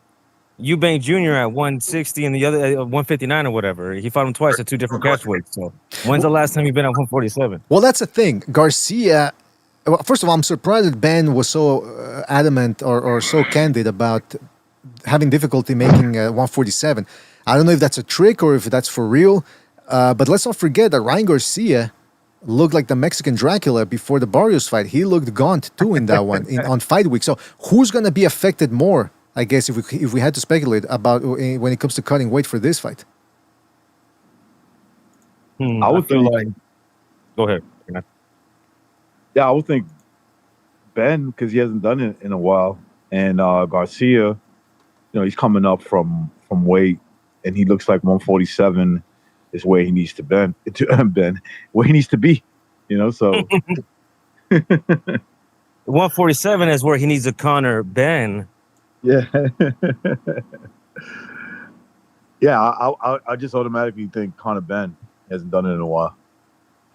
Yeah, it seems Prograis fight was at 150. It reminds me of De La Hoya before he fought Pacquiao. Remember he had a fight the guy named Steve Forbes, I want to say. Ah, at yeah. 150 pounds. Yeah. That's the fight where, excuse me, that's the fight where the lawyer got his forehead cracked. He had a hairline fracture on the. Oh, yeah. That's So right. that's when you knew things were going wrong, man. And then when he fought Pacquiao, that was all she wrote. Yeah. So okay, so yeah, speaking about the Garcia Ben fight, that's gonna be an interesting one. I'm looking forward to it, and it will be interesting to see who makes weight easiest or the easiest there, because again, neither guy has really been having an easy time making the weight. So hopefully it doesn't affect their performances. Now, the interesting thing too about that is the undercard is finally shaping up here. Jael Petaya versus Noel Micheli, and that's the one that I don't know if this is going to happen, because again, Micheli has to work things out with his promoter Don King. We're going to talk a little bit more about that later on, but that's on the undercard. And then you got Mark Maxayo, that is, against Andres Cortez, who's already fought on Zuffa TKO. He's a heavy-handed guy. That's a pretty good card on Paramount Plus. No pay-per-view. Paramount Plus. So, hey, if indeed they can make Opetaya versus Micheli happen, I think it should be a good night of boxing. That guy's for pretty everybody. good too, right? That what's his name again? McCallion. Yeah, well, he's very strong. Very strong. He's got those Armenian genes, let me tell you. I mean, again, all the Armenians are still alive now. That means they avoided a little snafu that happened in the 20th century. So Wow, you start making stuff up now. nah, Huh? come on. So we're completely see now. You gotta, When did this happen? Was this in the Lord of the fight for the Shire when they were fighting over the Middle Earth? I'm not gonna get involved in this. I am not gonna get involved between this these little hijinks between Sobers and some of the other members of this of this organization. But I will say this, man. We've got that's an interesting card, that's for sure, and it's on Paramount Plus. So it's a breath of fresh air compared to the Zone putting Teofimo Lopez and Romero on pay-per-view. Hergovich against Moses Aitama, or Mossad Aitama, some people call him, on pay-per-view. I mean, come on, it's getting ridiculous.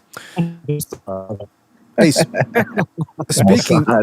Well, I mean, I didn't come up with this. By the way, is funny, man. By the way, again, speaking of Joshua and Fury and all these guys, these heavyweights, it seems as if the Fury-Joshua fight is not going to happen. And unfortunately, I had this feeling that it probably wasn't going to happen because there's just too much clown stuff going on, too much ridiculousness from both sides.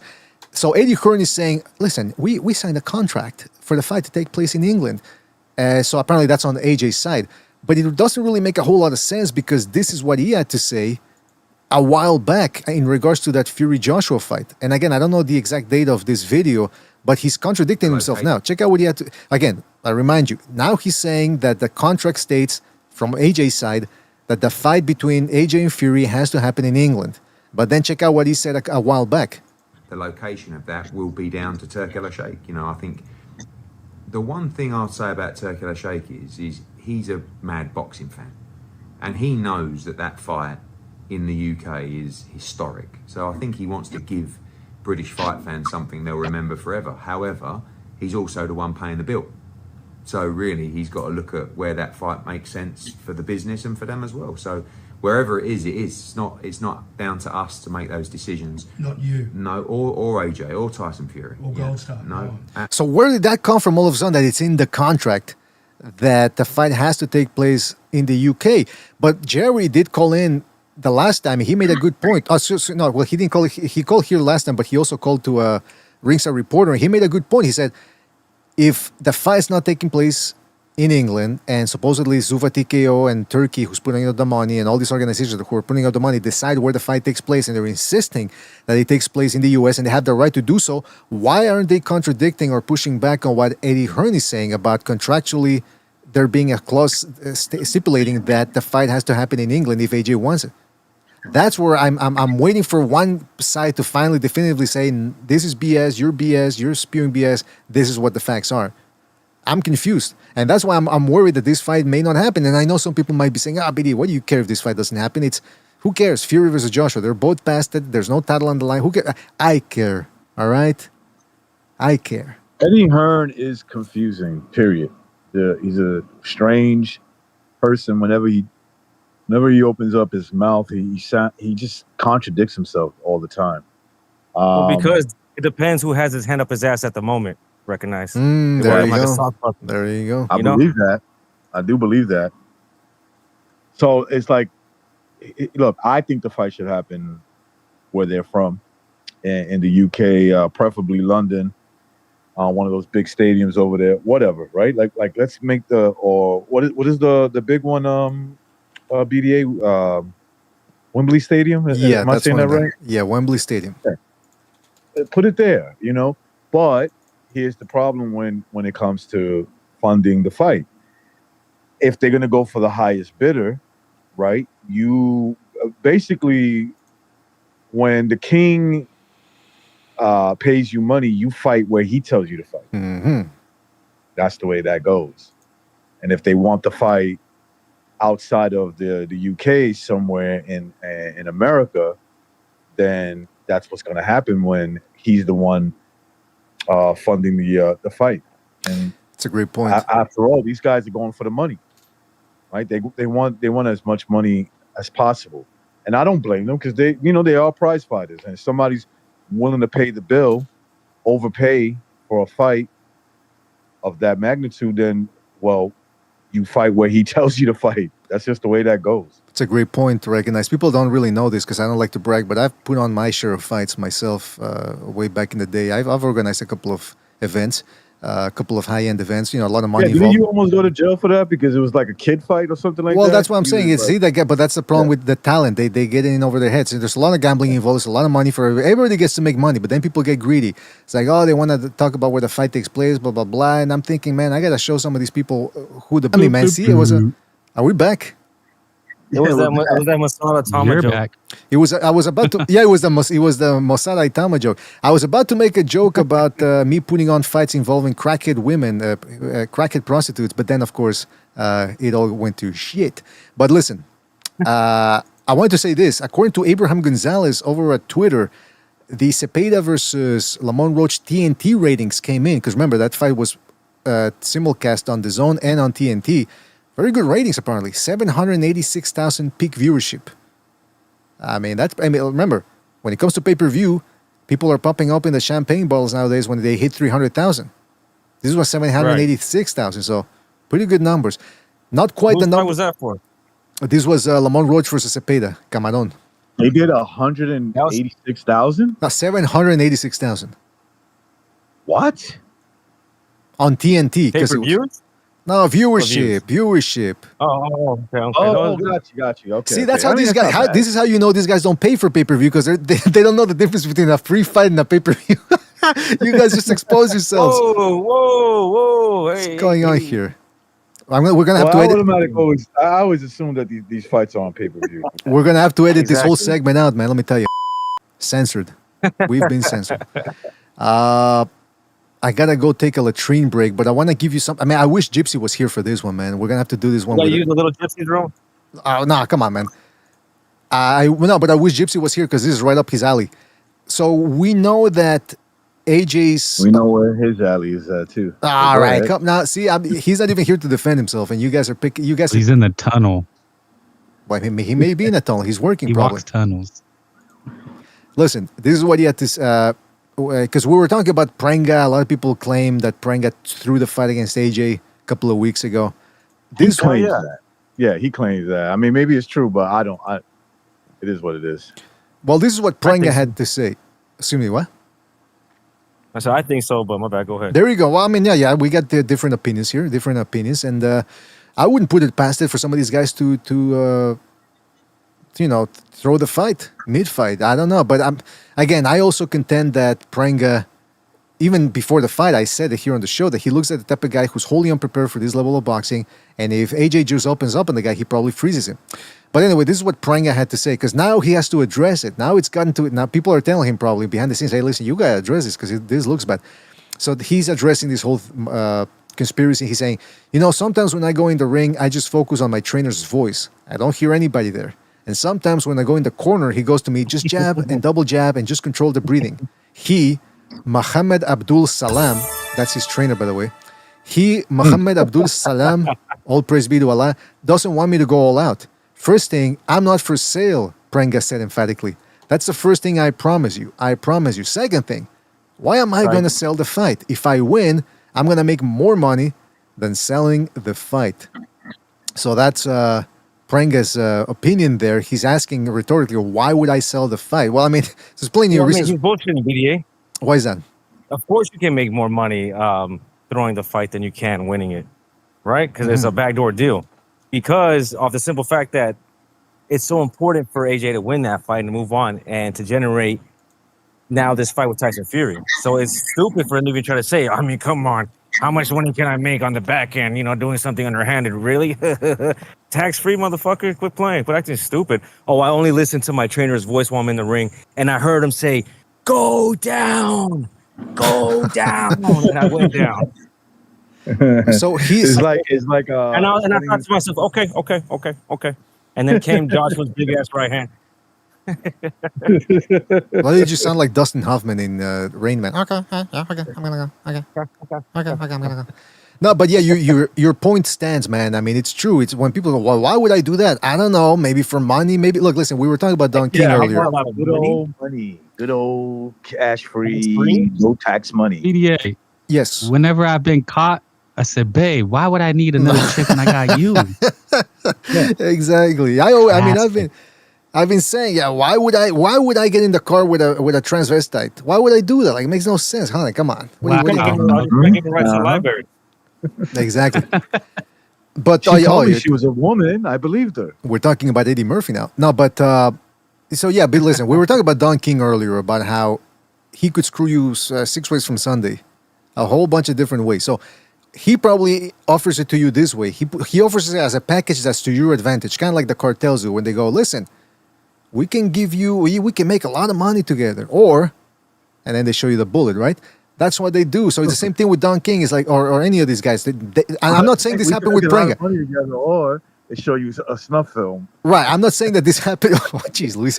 I'm not saying this happened with Prenga, but what I'm saying is if I were to do it, or if it does happen, it's probably this way. Look, you can try and be the hero, be a cowboy, and knock out the golden goose. And then bad things can happen because we've seen what happens when people knock out the golden goose. All of a sudden, people start asking for money. You're not ready for this. Believe me, you're not ready. You know, they start threatening him that way. And then they go, but look, if you play ball, we'll give you more opportunities. And lo and behold, he signed with Matchroom. Prenga did after the fight. So, I mean... Very interesting. I'm not saying that that's what happened, but hey, is it impossible? And you know, we've had this debate before about whether fights can be fixed, whether guys throw fights, blah, blah, blah. But I'm saying it's possible. I'm not saying that this is what Prenga did, but where there's smoke, there's fire. You never know. And I'll be right back, fellas. You guys take over, please. I'll be right back. I heard the trainer say, hold back. You are not the star. Too much power. Hold back. You are not the star. Yeah, I can see that happening. It's like, hey, you know, nobody looking for you like that, bro. We could make some money. You know what I'm saying? Like, that's all it takes. You know, they don't even actually have to even say go down. They just be like, bro, listen, nobody's looking for us like that, but we can make some serious dough. You know, just you know what to do. You know, like so now say he gets that check that they offered him under the table. Now he's gonna get another legit check with maybe another name. So what if he fights Dillian White or whatever? And that's the payout, right? Like the payout. Yeah. People think that we've seen this, bro. Yeah, people think that payouts is just straight cash. I can also see Prenga just not being that good. You know, I believe that. I think that Prenga is not that good. But I also leave open to the idea that, you know, a fight could be fixed. I mean, it's very simple. You know, people think like, well, what do you mean AJ can't beat Prenga? No, it's not about that. It's just that, you know, things happen in life. That fight could be a warm-up fight, and they're like, well, we don't feel AJ is ready that we could put, you know, 100% stock that he could beat him. So we got to make sure that he does so that we don't lose the big fight. Clearly, he wasn't ready. Because look, what if he had to fight 12 rounds against Tyson Fury after getting dropped? He doesn't recover well. That's what I'm saying. Like, maybe,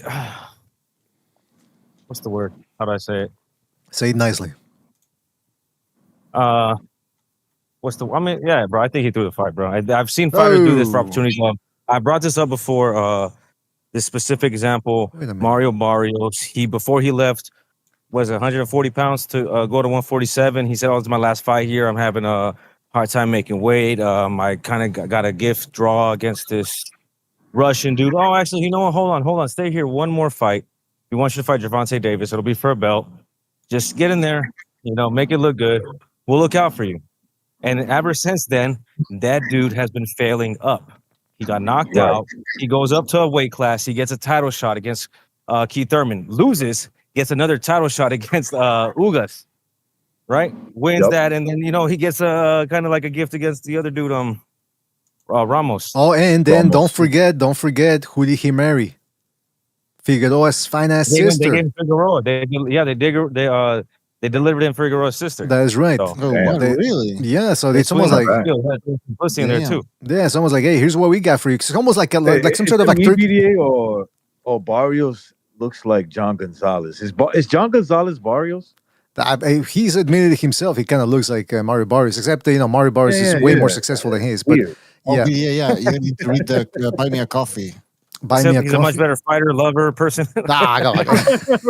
See, I just threw with the same. I just said that he's way more successful, and then you guys had to go in with everything else. Well, I think Barrios is the brother of John Gonzalez that had all this success. No, you're right. He kind of does look like John Gonzalez. Yeah. No, well, John, I think Barrios is a boxer, but I've always said just because you box doesn't mean you can fight. And John Gonzalez, he can probably dispose of people, if you know what I mean. Some of the things he said is he may not be able to box, but he can dispose of people. By the way, shout out to Armenian History is Fake, who just supported us with a Buy Me a Coffee donation. And by the way, if you whoever Armenian History is Fake, I don't know who you are, but whoever you are, you gotta pay more than that if you want me to keep shitting on Gypsy. That's all I'm saying, man. Because then now you're insulting me too. Nobody says don't mention Armenians. I think Gypsy is still upset about last week's donation message. Okay, so let's just bring them up again then via this donation. But shout out to listen, legally I am obligated to read these super chats and this Buy Me a Coffee donation. So listen, don't come at me, man. I'm just a messenger here, all right? So he could come at me. I love the name. Keep it going. It's great. Shout out to Armenian History is Fake. And what I wanted to say too was that look, Prenga, like I there's a lot of shenanigans that happen in boxing.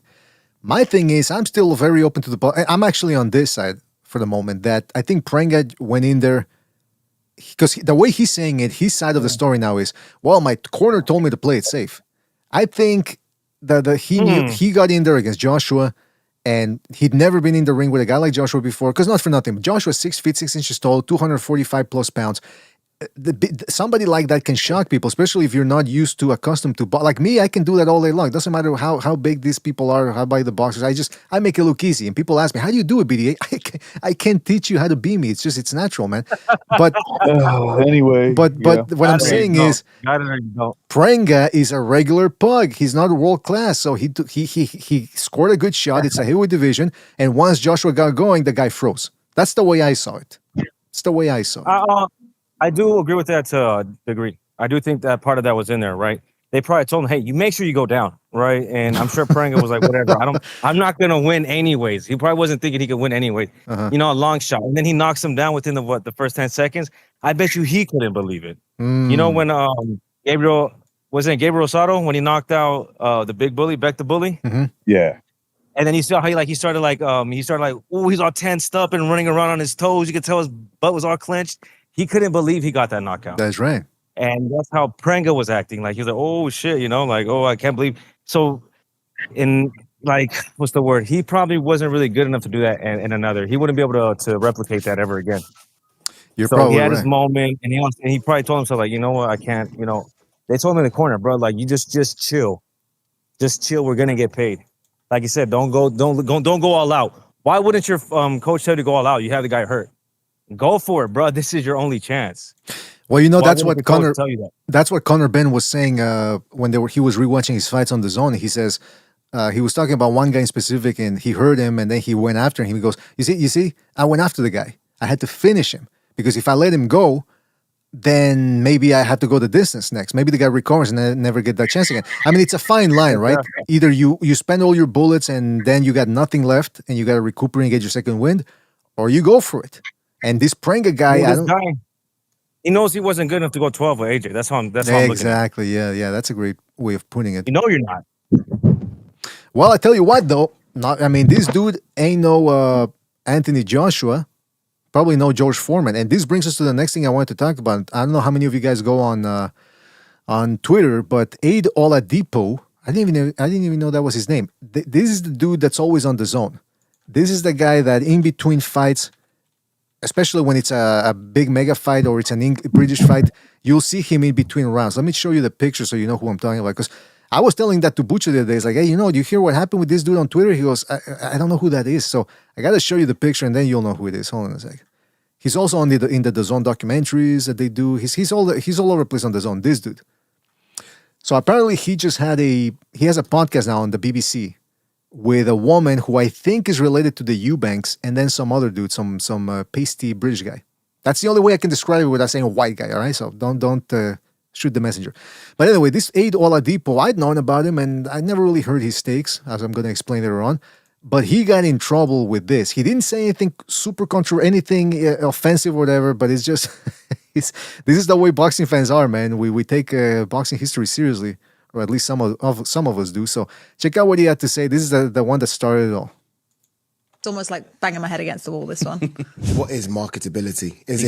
Is it bums on seats? Is it someone that can sell pay-per-views? Is it someone that's got, in today's world, a bigger social media following? Does that even really mean anything when it comes to boxing? Mr. George Foreman. George Foreman. No. That's horrendous. Hold on. Let me rewind it here because you got to look at his reaction. Boxing. Mr. George Foreman. George Foreman. No. That's horrendous. How? That's horrendous. Did you ever have a George Foreman grill? No. Did you? I don't recall. What, because he can sell grills, all of a sudden he can fight?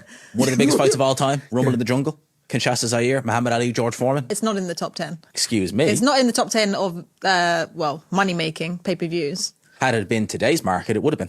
Yeah, that's because of a certain guy called Muhammad Ali. Muhammad Ali could have fought Joe Frazier there. He could have fought anyone. Ali, Boumaier. I never heard anything about Foreman. Yeah. That is all Muhammad Ali. I think he became heavyweight champion. Yeah. Oldest heavyweight champion in history, mind you. Yeah. And they all wanted to fight George Foreman. Yeah. And then they wanted to give it to Hulk Hogan. Anyway, so he was saying that George Foreman, not only wasn't he that good a fighter, but that he wasn't a big name, which isn't true. Just the big name thing alone. I wonder how much these guys know about boxing, right? Like George Foreman at the time was one of the biggest names. The reason why that fight was pretty big, I think they think that when that fight happened, that Muhammad Ali was in his prime. He wasn't. He was the older guy on the wrong side of that tail, right? He was in his mid-30s or early 30s, but he was already. He was like coming off a loss and on break, right? Like he lost to Foreman. He already had lost at least. And then he had that little hiatus when he didn't want to go to Vietnam. He was a draft dodger, right? Right. So he didn't go to the. And look, let me point this out too before you continue to recognize, because I hate hearing this. I even heard this in a stupid rap song about like from Ice Cube saying, "Oh, locking me up in my prime like Muhammad Ali, get out fast, la la la." Bro, this fool never went to jail. Exactly. He never went. I know. I think people they confuse Mike Tyson, right? They romanticize it. They romanticize it. Oh, he locked up Ali in his prime. No, they didn't. And by the way, can I say Ali was stripped of the belts. He was stripped of his license, and he didn't fight for like almost 3 years or something to that effect. Yeah. And when he came back, Joe Frazier was the champion. Joe Frazier beats him in their first fight, breaks his jaw. Muhammad Ali comes back and I think has a couple of fights, wins, and then loses again to Ken Norton. Then in comes George Foreman, who's on the come up. He knocks out the two guys that beat Muhammad Ali in 2 rounds. He knocks them the fuck out. He destroys them. Yeah. And so but I never heard anybody say Foreman Boombaye, so you know what I mean? Well, if I may say something here, 2 things about that. First of all, if Ali would have gone to Vietnam, people make it out to be like, oh my God, they wouldn't have put him there in the front lines. Like he would have thrown some punji stick. That wasn't finna happen to him. Yeah, they weren't gonna put it. Yeah, they were gonna put him in a bamboo cage playing Russian roulette with the NVA. He was gonna be probably in entertainment services or something, whatever, right? Or maybe in the rear with the gear. Yeah, he would have probably done some boxing. He would have done some exhibitions. He would have done some exhibitions for the troops. He would have helped with morale. Right. So it's like, bro, you should have went to North Americans, dumbass. But And by the whatever, way, I'm you not know? saying then that he would have had to escape with a helicopter, you know. I would have put no gun in his hand. I wouldn't, I'm not saying that. I mean, I respect the fact that, but then also remember, there's a certain book, I gotta dig up the name, but they talk about how it was the Nation of Islam that fed him all this stuff, all this whole thing of for sure. no Viet Cong ever called me. That he didn't come up with that one himself, according to that book. Apparently, it was all fed it to him by the Nation of Islam, and he just parroted it. He wasn't exactly the bastion that baby boomers want to make he him. wasn't the wordsmith that they make him out to be. That's what I mean. Baby boomers really, because they were against the war in Vietnam when they were young, they were idealists, so they turned Ali into the vessel for that. But Ali also, listen, in today's world where racism is the worst thing you can be, that guy was playing racist against George Foreman. I mean, remember, there's always been that war between light-skinned Afro-Anglos. There's always been that war between light-skinned Afro-Anglos and dark-skinned Afro-Anglos, and that was it between Ali and Frazier. Ali was a type Well, of... isn't the self-hating racist the worst? Well, I mean, I don't know. But I mean, you could argue that. But what I'm saying is Ali was playing the quintessential stereotypical light-skinned Afro-Anglo talking down on the downtrodden darker skinned Afro-Anglo. He was mocking Frazier. And this was after Frazier had loaned him money during Ali's moment of ire and moment of need. And then he comes back, he starts making fun of, oh, you can't read, calling him a gorilla and all this stuff. I mean, come on, man. But again, this is how people get brainwashed into thinking certain people are idols and golden calves, and they're not.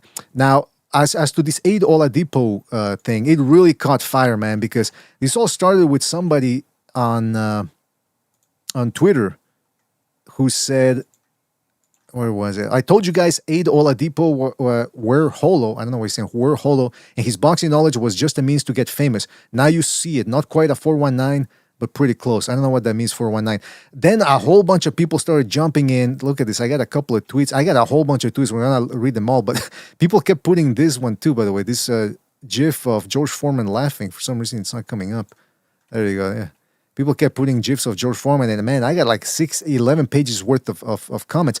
But it's interesting because then people started coming out of the woodwork all at once, almost like it was coordinated, saying, nah, those clips were taken out of context.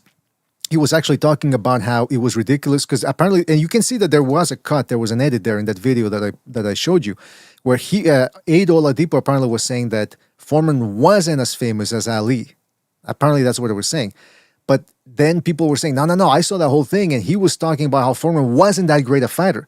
And it indicated that Oladipo didn't even really know all that much about Foreman, which, how can you be, that's what people were saying, how can you be a boxer? Because, I mean, this guy, Oladipo, he doesn't look all that young. Let's say he started watching boxing in the 90s. You still know who George Foreman is because you saw him on HBO, you saw some of his fights on Tuesday Night Fights on USA, maybe even a little HBO. You probably read the magazines and they always talk about George Foreman and the comeback. Blah, blah, blah. You should have known who he was. And the fact that he was, I think a lot of people also said that they were taking umbrage with the fact that this dude looked very, what's the word I'm looking for here? Smug. When he's like, oh, get out of here. No, that's nonsense. Like, I'm talking about Foreman. So that's what really drew people's ire. And to the point where somebody once mentioned, it was just one person, I hope the zone gets rid of him. And that prompted all these defenders to go, oh, you guys are stupid for wanting him to get fired because of one thing. And I was like, oh, come on, let's not make it out to be like this was his campaign to get the guy fired. It was one person, maybe two, who said that he shouldn't be working at the zone. That's it. Nobody's trying to get, at least not, I didn't see a whole lot of people wanting this guy's job. So it just got, but it is interesting how there was a coordinated, all of a sudden, defense on about Ade Oladipo. And now every time he posts something, people have to post...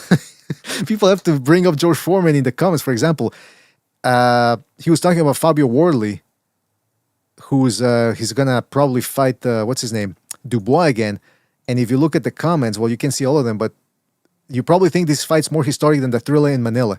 And then he was posting too a commercial for what's the word I'm looking for here? He was promoting his new Substack or something like that, and people just were saying, "Well, why the fuck would I read your Substack when you don't even know jack shit about boxing?" So people were really happy giving it to him. Yes. Listen, he can have an opinion, of course, but his reasoning as to why he thinks Foreman is not an elite fighter is pretty ridiculous, you know. So it's not like he provided some proper arguments. So Yeah, that's the he thing. really fucked it up, man. And again, I don't know much about this guy Ade Oladipo because whenever I do see him, it's in between fights, and usually when it's in between fights, I go and do something else because these in between fight segments usually last at the minimum 30 minutes over at the zone. So that's when I go, look, let me go get a drink and maybe something else. But here's the other thing people are missing. Lost in all this George Foreman thing, there's another clip that I couldn't find for some reason, and I saw it a bunch of times and I never saved it. That same podcast, they're talking about marketability and who are some of the most marketable guys. And the white guy brings up, and I'm sorry to have to refer to him as the white guy, but it is what it is. He goes, De La Hoya in today's world would be a superstar. And then the woman goes, boring. And he goes, De La Hoya boring. She goes, I mean, and the guy goes, he was the biggest star at the time, in his time. And the girl goes, yeah, but that's just because, no, he said he would be the biggest star right now if he was active. And the girl goes, yeah, but that's just because like the Mexicans gather around him.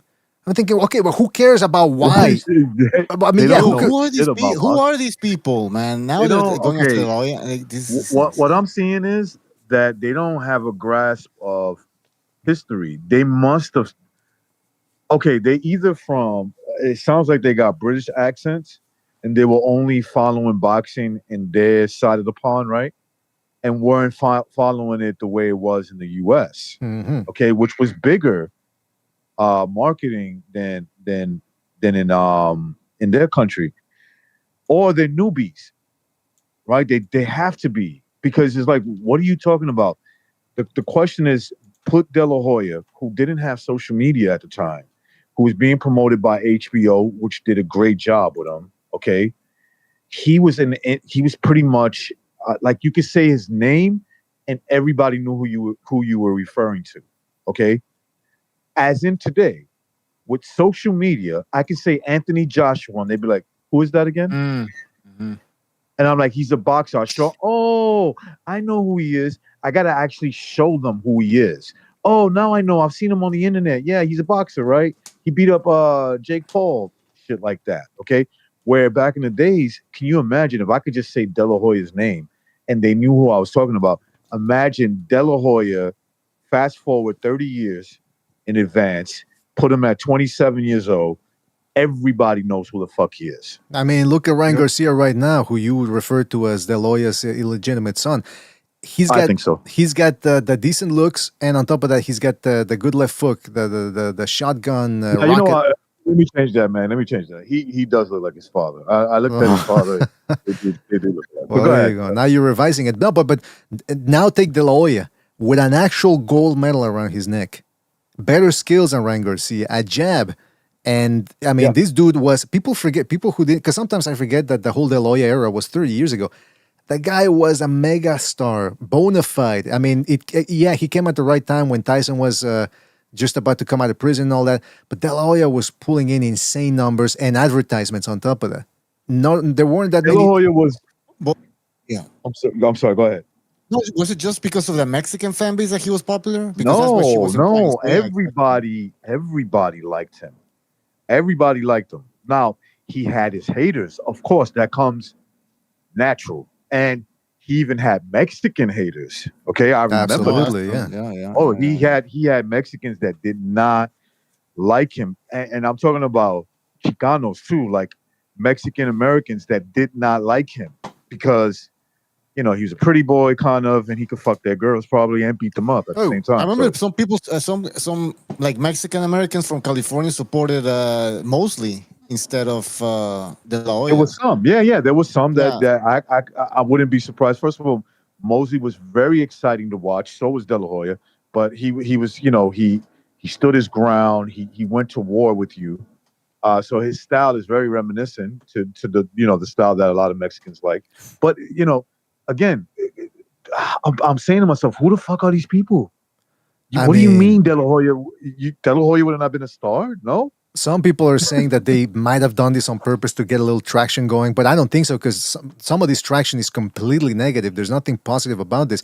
And here's an example of somebody defending Ade Oladipo, and somebody said, seeing this disrespect for Oladipo is uncalled for. Go watch the full clip. I'm not going to do that, by the way. Ade is good for boxing. He's intelligent and he's very good at interviewing fighters. I don't see, now this is where it gets me, I don't see the same energy for Mike Coppinger or Dan Rayfield or Max Kellerman's wild takes. Hold your head up, Ade. Well, first of all, that's an whataboutism. What about Compinger? Blah, blah. First of all, every time I go on Twitter and I see Compinger, people are calling him an idiot. Dan Rayfield, people keep bringing up the fat, they call him Fat Dan.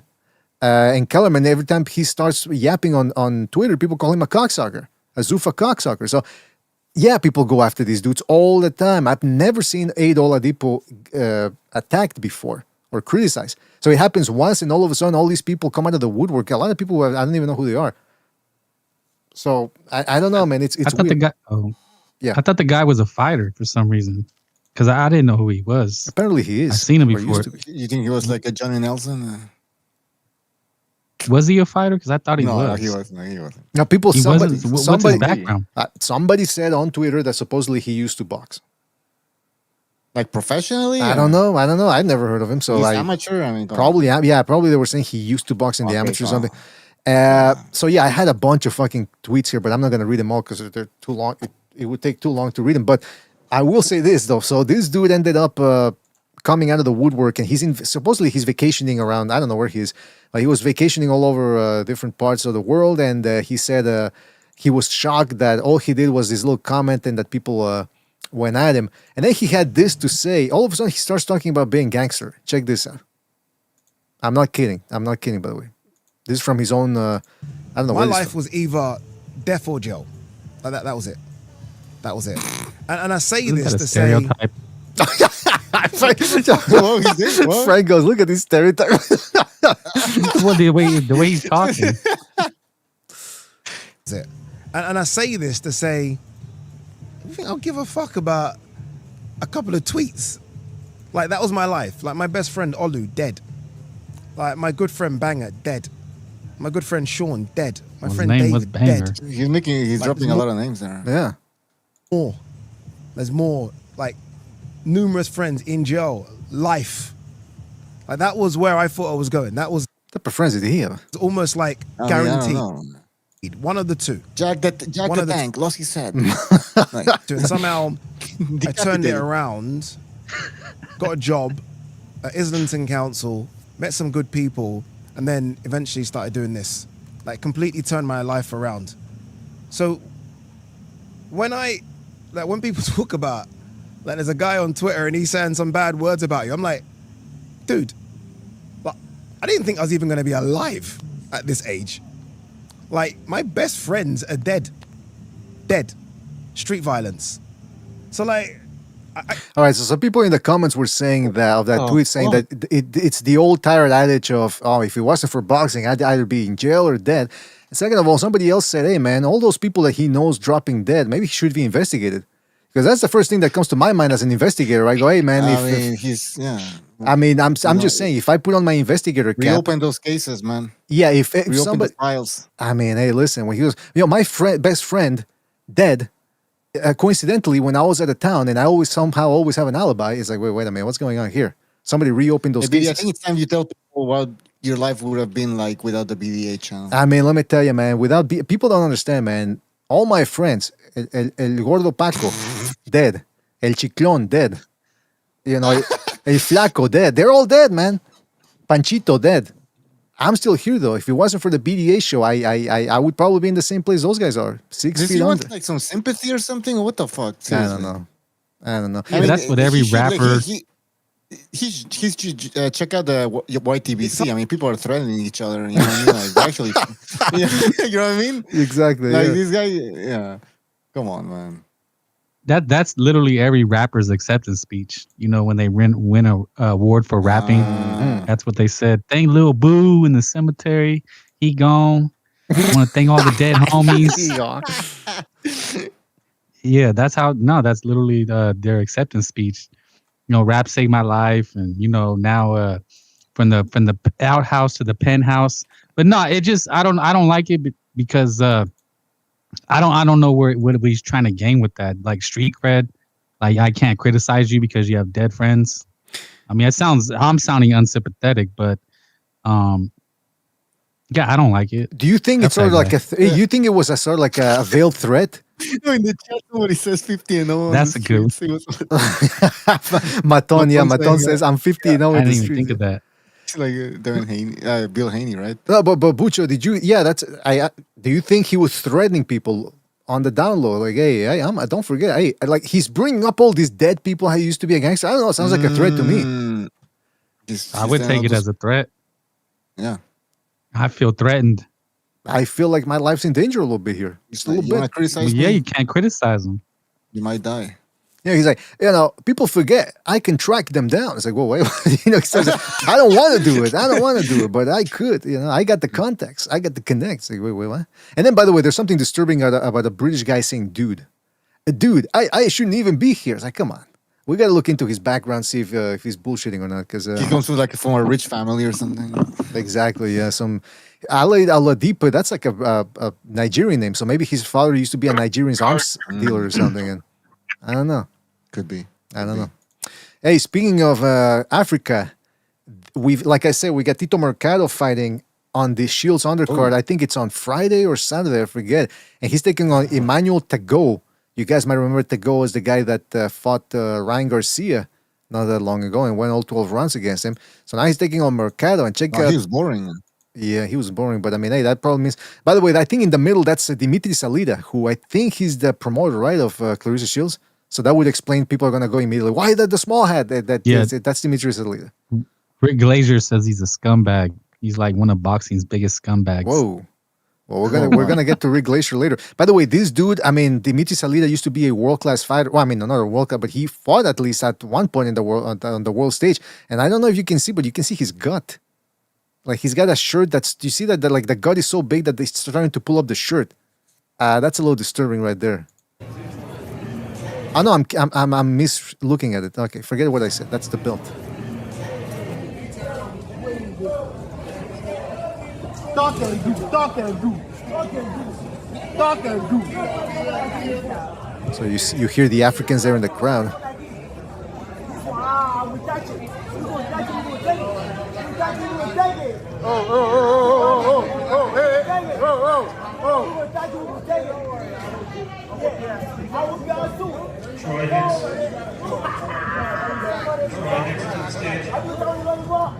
Tito's gonna fall. Tito's gonna fall. Never been tested. Yo, you never been tested. Believe that. You never been tested, dude. You never been tested. Hey, yo, you never been tested. You never been tested. Yelling there. You never been what the fuck is this guy screaming? You've never been tested. But by the way, my question is, why were Tago's pants falling at this point? See that? Oh, look at that. I didn't know Africans were starting to appropriate the Afro-Anglo culture there with the saggy pants and all that. That's fucking weird, man. Not a good look. Not a good Well, look. you know they get all the when the losing team loses the Super Bowl, they get all the knockoffs over there. Oh, you think that's what it is? You think, I mean, that's the running joke. Oh, okay. You never heard that one? No, man. Like because they print up those shirts when in the Super Bowl, the losing team, they have the shirts ready in case they win. Mm-hmm. When they lose, they send those. All the kids overseas are wearing Broncos championships. Even though they lost. Okay. Well, hey, by the way, that's a good little factoid right there. See, it's always good to know about different cultures. Craig Richards is going to be taking on Hot Rod Kalajic on September the 10th on the Zuffa UK card. That's going to be headlined by Johnny Fisher, whom they just signed. And so, yeah, that's a pretty good fight there. Craig Richards versus Hot Rod Kalajic. That's a quality light heavyweight tussle right there. So something to look forward to. Also, like I said, Kell Brook coming out of retirement. He's confirmed it on TV, but the opponent has yet to be determined, although the rumors are that it could be Chris Eubank Jr. And when they asked that to Kell Brook, he says, I don't want to say anything yet. And so who knows? But I mean, he didn't deny it either. So we'll see what happens there. Also, Edgar Berlanga was on the podcast with those other two DAZN fellas. I forget those guys' name, Barak and Hussein or whatever. And he had this to say. It's interesting because he claims that. Oh, actually, hold on. I don't know if people remember when he fought Butler a couple of weeks ago. He made it seem as if he was going to hit him again. So I can show you the full clip here because there's actual fight footage. But listen to what Berlanga said about why he didn't end up hitting Butler when Butler was down? The first opponent that I didn't like. I went to go hit him, and then when I walked up to him, I see myself kicking him. What the heck? Yeah, it was crazy, bro. Thank the Lord. Like, it stopped me. The Holy Spirit said, "Pff." And I was like, that's crazy. Nah, I can't do that. I'm a king. I'm a king. I know the people wanted to knock out. The hell's he talking about? First of all, the people in the background. That's recognized. That's crazy. That's crazy. Like, that's when they have nothing to say. Wow, that's crazy.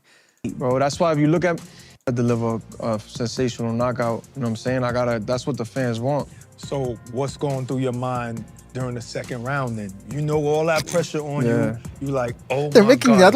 they're making that to be like this was a big It was a championship fight or something. Like, I forgot about that fight, to be honest, man. I forgot. Like, see, Jesus. I mean, that's how hard up we are for fights, man. We got to revisit the classic Berlanga versus Butler fight. Am I about to lose all of this? Yeah, I was tight. I was tight. I was tight, bro. That's why if you boy, look at that fucking Foo's gonna remix this one. Oh my God, am I about to lose? Tight, bro. That's why I was tight, bro. That was tight, bro. So there you go. Berlanga's saying he was tight. That's why if you look at, bro, the sharpest you ever see me was the first and second round until when I got dropped. Yes. The sharp you could hit Andre Ward. Like, it's the sharpest I ever seen him. Yes. Like I was, bro. I was I'm gonna wax this dude this whole like this with this jab. I'm gonna keep eating him up and I'm gonna take him out. When I got dropped, it was like, I was tight. I was mad more than How many times? How many times is he gonna say? Son, I was tight, son. Son, I was tight. Bro. How many? This guy's annoying. How many times is he gonna tell us he's tight? What is this doing? My nigga, I was tight. Son, Is he saying tight like his reflexes, or he means tight like he was doing good? Frank Bay, son, listen to me, son. I was tight, my nigga. I was tight. You know what it means when he says tight? His sphincter closed. That's what he's telling you. He was scared shitless. His sphincter was all tied up. That's what he's saying. That you got to read between the lines here. He's trying to make it sound like street, like, oh, I'm tight, man. I'm fine. Nah, man. You were about to shit your pants. Because you got laxed. You got laxed for a second on the ropes. You got a little See, lax. you were lax. What are they trying to tell him? Laxative. See, you guys got to read between the lines. They're telling it straight to your face, and you're not getting it. I know, because if you look at it, he threw a hook, I missed, I weaved the other one. When he threw the right hand, he hit me, but I was off balance at the same time. And then when he punched, if you really look at it, when he punched, he like moved his hand. So like, it was like a slip. I wasn't even hurt or nothing. I was fine. I was just So the fight of the century here that they really got to. It was fine. I mean, He's making excuses, but he's kind of right. He did slip, but it was a punch, buddy. The punch made you, like, you know the rules. The rules is if my punch makes you slip and you fall, it's a knockdown. So take it on the chin. I'm telling you, man, he's lucky. I recognize him making excuses for the Puerto Rican. Yeah. Surprise. Bro, listen, man. I know my brother's listening. I know my brother will tell. We do not like this dude at all. I can't stand him. I root against him. When he got knocked out in Queens, what's going on here? It was perfect. It was perfect. It was like, this is what happens when guys like that talk a lot of shit. But I will give him some slack. It was a slip. It was a slip, but it was caused by a punch. Punch made. So if the punch doesn't happen, it's a legal knockdown. It's not a, yeah, of course it is. It's legit all day. Yeah. You know, Berlanga should have just said to his critics, like, you know, you people think that I'm affected by this criticism. I shouldn't even be here. I should be dead. That's what he should have said. Should be dead. My friend, little Paco, he's dead. You know, what are some other Puerto Rican nicknames recognized from the streets? El Papi Flaco, you know, he's dead. He's been dead for a long time. He's El Cuco. Ugliest thing. Yeah, we call him El Cuco. Yeah, that does sound like more like a Caribbean thing. El Cuco, ahí viene el Cuco, cuidado. Ahí viene el Cuco, man. But by the way, we'll save this for the second renaissance. But I also wanted to talk about this. You know, you guys were talking about perfection in certain performances and all that. Perfection is for losers. I've said it numerous times. You want a flawed performance, kind of like what Joshua had a couple of weeks ago against Pringles. I mean, look, he got dropped and all that, but hey, it happens, and the end result was him winning. Now, that the people who caught a lot of flack, and from our end as well, were Joshua's trainers. Those Ukrainian guys that always hang around Usyk, especially one who always has like this yellow-colored, piss-colored glasses. he was in the AJ corner. For people that don't remember, some of us were questioning their training methods because when Joshua returned to his corner after being dropped, all they were telling him was, Joshua, please, go down. Please, AJ, you are the warrior. Please. Yeah, please. They were like, it's almost like a guy begging his girlfriend not to leave him. Please, I'll change. But anyway, they ended up pulling it off. And now they came back with a riposte because they heard the criticism. And this is what one of them had to say. This is Lapine, or I forget the guy's name, the guy with the glasses. There has always been doubt, and there will probably always will be. Throughout our journey, people have questioned our decisions, our methods, and the level of our team. But people forget, I shouldn't even be here. I should be. No, I'm kidding. He didn't say that. Now, then he said, we do not answer with words. We answer with results. Whoa, okay. There have been many people like that. And they mentioned Chris Mannix, by the way, criticizing our corner work. They light up like matches, burn out quickly, and disappear. The reality is that talking is their job. Our job is to prepare the athlete, make the right decisions, and deliver results in the ring. Well, first of all, was that the right decision to not have an interpreter there? When you get some Ukrainian whose English is really shoddy, and a British guy Is whose that what English... happened? What? There wasn't a translator? I didn't see one. I didn't hear one. Oh my God. So, and by the way, AJ's English isn't all that great either. So, I mean, there was a lot of trouble there in that corner. And then he continues on by saying, but the facts are simple. This team has already prepared for Fury twice and successfully completed the mission twice. We understand Fury. We understand the challenge. We understand Fatso and what it takes to beat him. Now, he didn't say Fatso, by the way.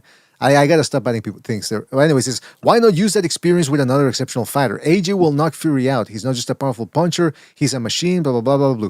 So, okay, so now the guy is saying, like, hey, listen, our results speak for themselves. But I got to ask, what happens if Fury connects with one of those big-ass, heavy, troll-like right hands that he has, and he stuns Joshua, or even worse, drops him, and Joshua drops to his knees, or drops on his ass, and he starts laughing like he always does, and then he starts playing to the crowd, shaking his ass, because he always starts to melt down when he gets dropped. What are they going to tell him then? Against the guy Fury, he's not praying it, he's not going to freeze. He's just going to rub his tits on you and wear you down with that. What are you going to tell him then? Please, AJ, no more. Please, AJ, you idiot. I mean, come on. Something needs to change. Or am I wrong, guys? Am I wrong? Am I being too harsh here?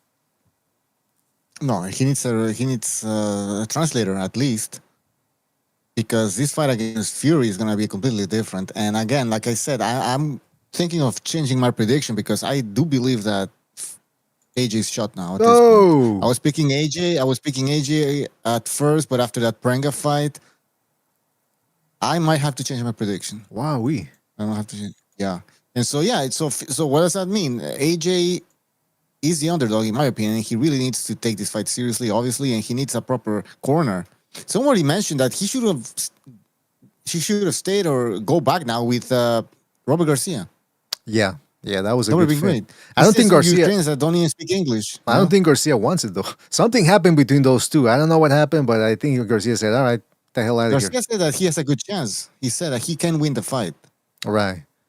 So he's not like giving up on the guy, even though he doesn't even train him. Yeah, well, what I was saying was that I don't think he wants to train AJ again, even for the money they would bring. But let me ask you something. Did Gypsy get to you with that Armenian lobbyist money? Is that how he got to you to change your tune? What's going on here? I don't know what you're talking about. I saw you driving a Corvette the other day. You didn't have that one last week. Well, where did that come from? I don't know what you're talking about. There you go. See, deny. That's the playbook right there when you get some of that Armenian lobbyist money. No, but listen, I mean, it's. I think most people now are favoring Fury. It is interesting though that a year ago, a lot of people, and actually 2 years ago, people were favoring AJ heavily, particularly after AJ was able to beat Wallin and Ngannou, whereas Fury struggled against Ngannou and Wallin. Now all of a sudden the tables have turned, and a lot of people now are favoring Fury because they think that AJ. So I've even heard some people describe him as being shot. So I think that's a bit of an exaggeration, but you never know. I mean, the way he looked against Dubois certainly indicated that he's no longer the force to be reckoned with that he used to be. The other thing I wanted to bring up, sticking to this heavyweight subject here, we talked about in the last 2 episodes about Hrgovic really bringing the heat against Aitama and really questioning the young man's mettle and the young man's lack of adversity. And the fact that he's questioning whether Aitama should really be there. I mean, he's saying that Masada Aitama only made it there because of his connections the propensity for some people to want to really push a guy that's mixed race or whatever. That's all that some people are saying too. By the way, I'm not saying that Hrgović is saying that, but I'm just relaying the information that's out there. And so check out this clip here. Check out this clip here. This one made me laugh a little bit.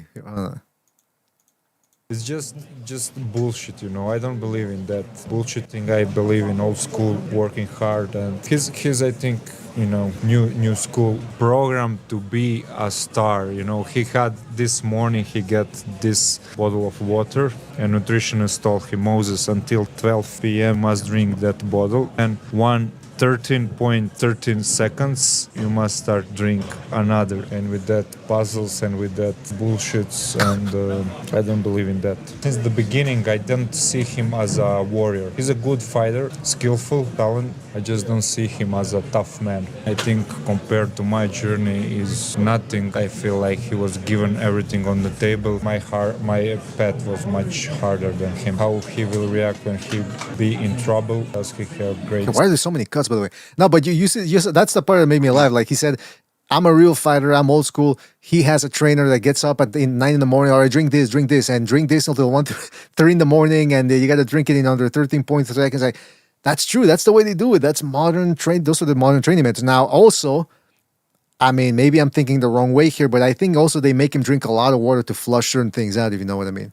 It's like, all right, just keep drinking this, motherfucker. Just keep drinking. I don't know. Maybe I'm completely missing the point there, but it is good to be hydrated, though. I'm drinking water all the time, hence the latrine breaks. But what do you guys make of that? Is Hrgović just trying to get under Mosada Aitama's skin, or do you think there's something? Do you think he's overlooking Aitama? And he's just trying to convince himself or believe in this narrative that his advantage is the experience, and that Aitama has never faced somebody like him. Mm-hmm. Like he's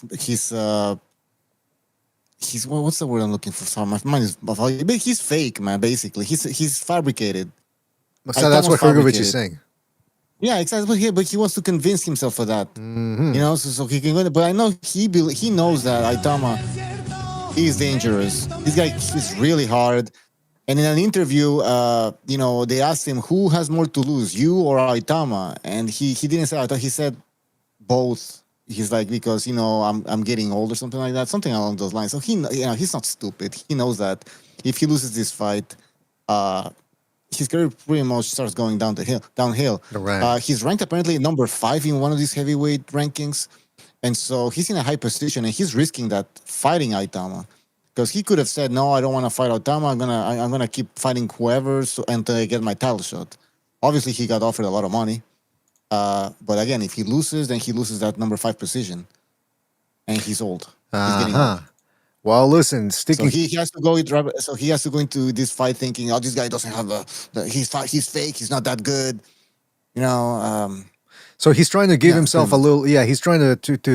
It's like in the industry. Back in my industry days, you gotta get a little something going before the shooting starts. You know what I mean? Like you gotta start robbing yourself and all that to try to get some traction going, some blood flow going. So that's what you're saying. He's doing. He's fluffing himself. In other words, and to that point, that's exactly what you said. And to the point here, there's a super chat here. Shout out to Money Mark. Shout out to Money Mark for his contribution with the super chat. And he says, sticking to this subject, salute the BDA show. Could Aitama still be just green enough to lose this fight? Well, shout out to Money Mark, and I think so.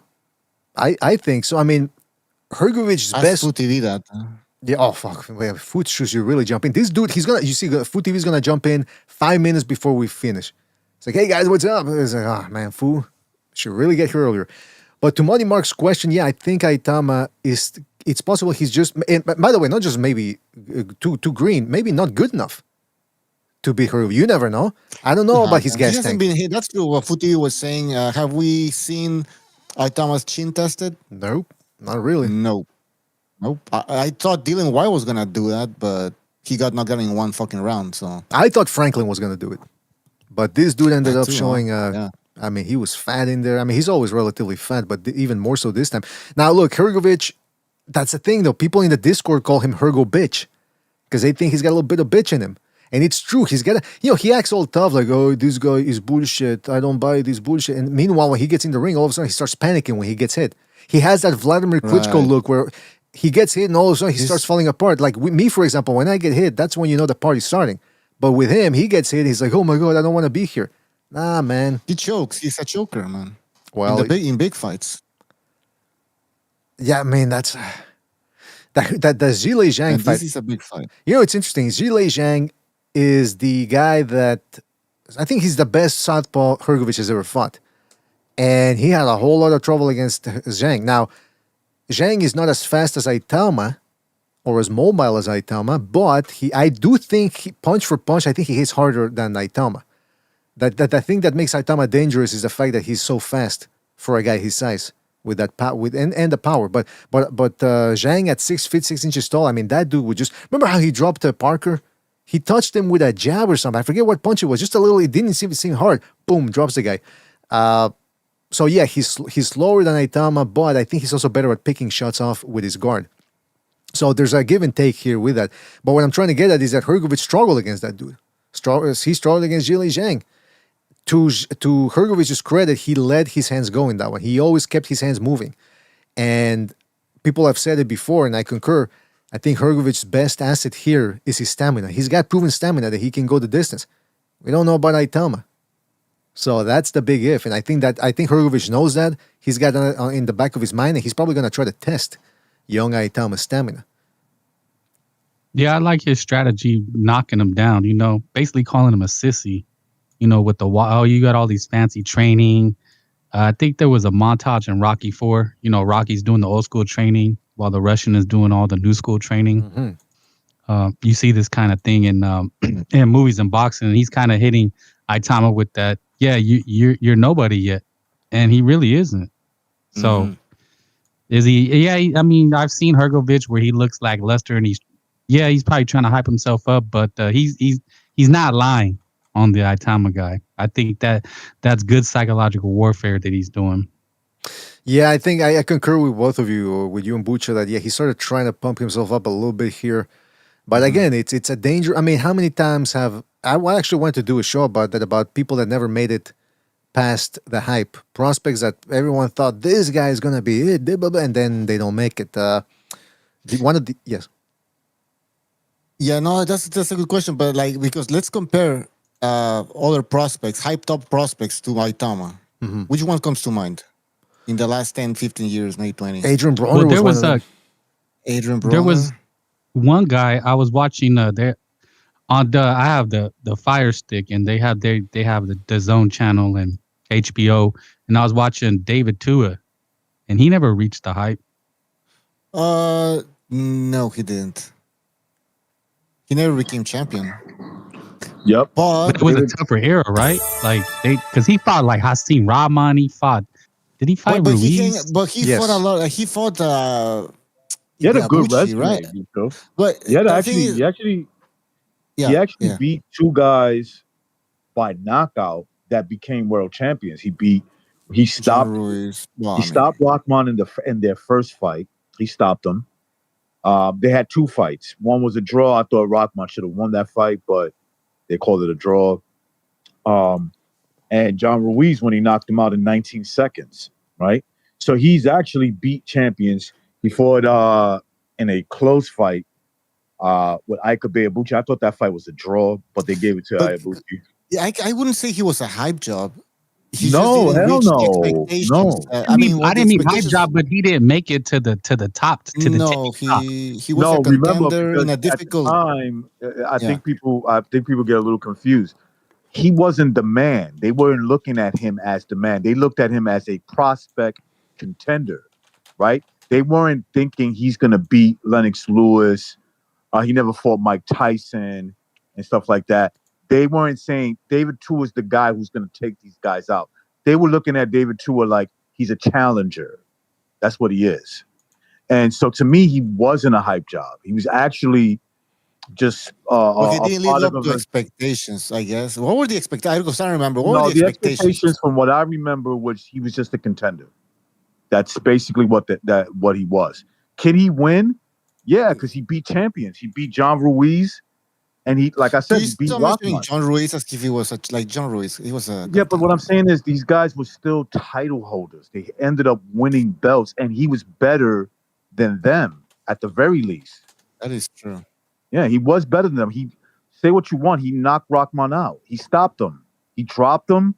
He got back up. He started pounding on Rockman. The referee stopped the Did fight. he fight Ibeabuchi? Yeah, Ike Ibeabuchi was knocked out Yeah, Chris first. he didn't get knocked the fuck out. You know what I mean? Okay, but No, he didn't.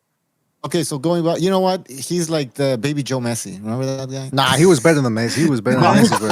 Bro. No, I'm talking. I was talking about Aitama. No. Oh, okay. No. Tua was better, in my opinion, than Hasim Rahman, John Ruiz, Baby Joe Messi, Luis Alvarez. He was He was above those guys. He was on a level above those dudes. Yeah. And by the way, yeah, because So, what happened with Tua, was in the beginning he was getting a lot of hype when he was undefeated, but then by the time he lost to Ibeabuchi, I think before or after he sort of struggled against Hasim Rahman, but they was able to get him after the bell. Then against Maskaev, he knocked out Maskaev, I think, but he was also struggling. Oh, I forgot about that. God damn. Good one, BDA. You're gonna call me Bucci, weren't you? Maskaev knocked out Rockman twice. Right. Knocked him out twice. By the way, every time anyone brings up Rahman Maskaev, I got to bring up the fact that in the first one, Maskaev knocked Rahman out of the ring. One of the funniest things I've ever seen. And then in the rematch, they were going to have a rematch years later when Rahman had a title. I think he had a title. I forget. Anyway, and then they go, I think he had a title. And then the Maskaev's trainer, manager goes, we are petitioning the commission. We want to have padding around the ring just to be safe. like they were gonna drop him again out of the ring. Wait, didn't somebody jump on top of Maskaev? No, not Maskaev, Rahman. I forgot. Maskaev knocked Rockman out of the ring right in front of Roy Jones, Jim Lampley, all these guys. And then somebody throws a fucking chair and it hits. Oh yeah. Something happened after. I was like, "What the fuck's going on?" It hits. What's his name? The guy who the referee who passed away. Who always let the fights go on. Cortez. No, it wasn't Cortez. It was the guy with the mustache. Yeah, do you remember the guy who stopped the Golada Tyson fight? He kept telling He Golada. wasn't the lawyer Cortez. Here's a little nugget for for David Tua. David Tua knocked out another former world champion, Michael Moore, in one round. Killed him, not beat him. He looked at the way he hits Michael Moore. Michael Moore looked dead. D-E-A-D, dead. Yeah, so that dude was legit. So is this a level that Aitama could reach? Because we're expecting him to be like Mike Tyson or something, but he could also be like a David Tua type of level. Here's the question: could David Tua have been a champion in this era? Yes. Oh yeah, that's a good question. Okay, then if Otama could do that and maybe a little bit better, then to me it would be a success. It would definitely be a success. But remember, David Tua never got knocked out, never got dropped, even. But this is the thing. Every time we talk about a prospect, is all the possibilities are endless. He could be the best heavyweight of all time. He could just be the best heavyweight of this era, or he could be and never was.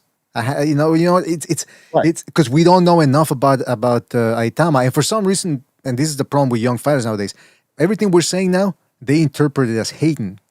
That's what Aitama said. Remember that in the last episode when we were playing clips of him, he goes, people hate on me. People hate on me because I don't get hit. Like, no, people are speculating about whether you can take a punch. Nobody hates you because you haven't been hit yet. That's nonsense. But that's what I'm saying here about Aitama is there's a lot of unknowns. And we're only going to fight. Listen, one of the guys that I wasn't convinced on for a while was Inoue. Because every time he was fighting people, he had him outgunned.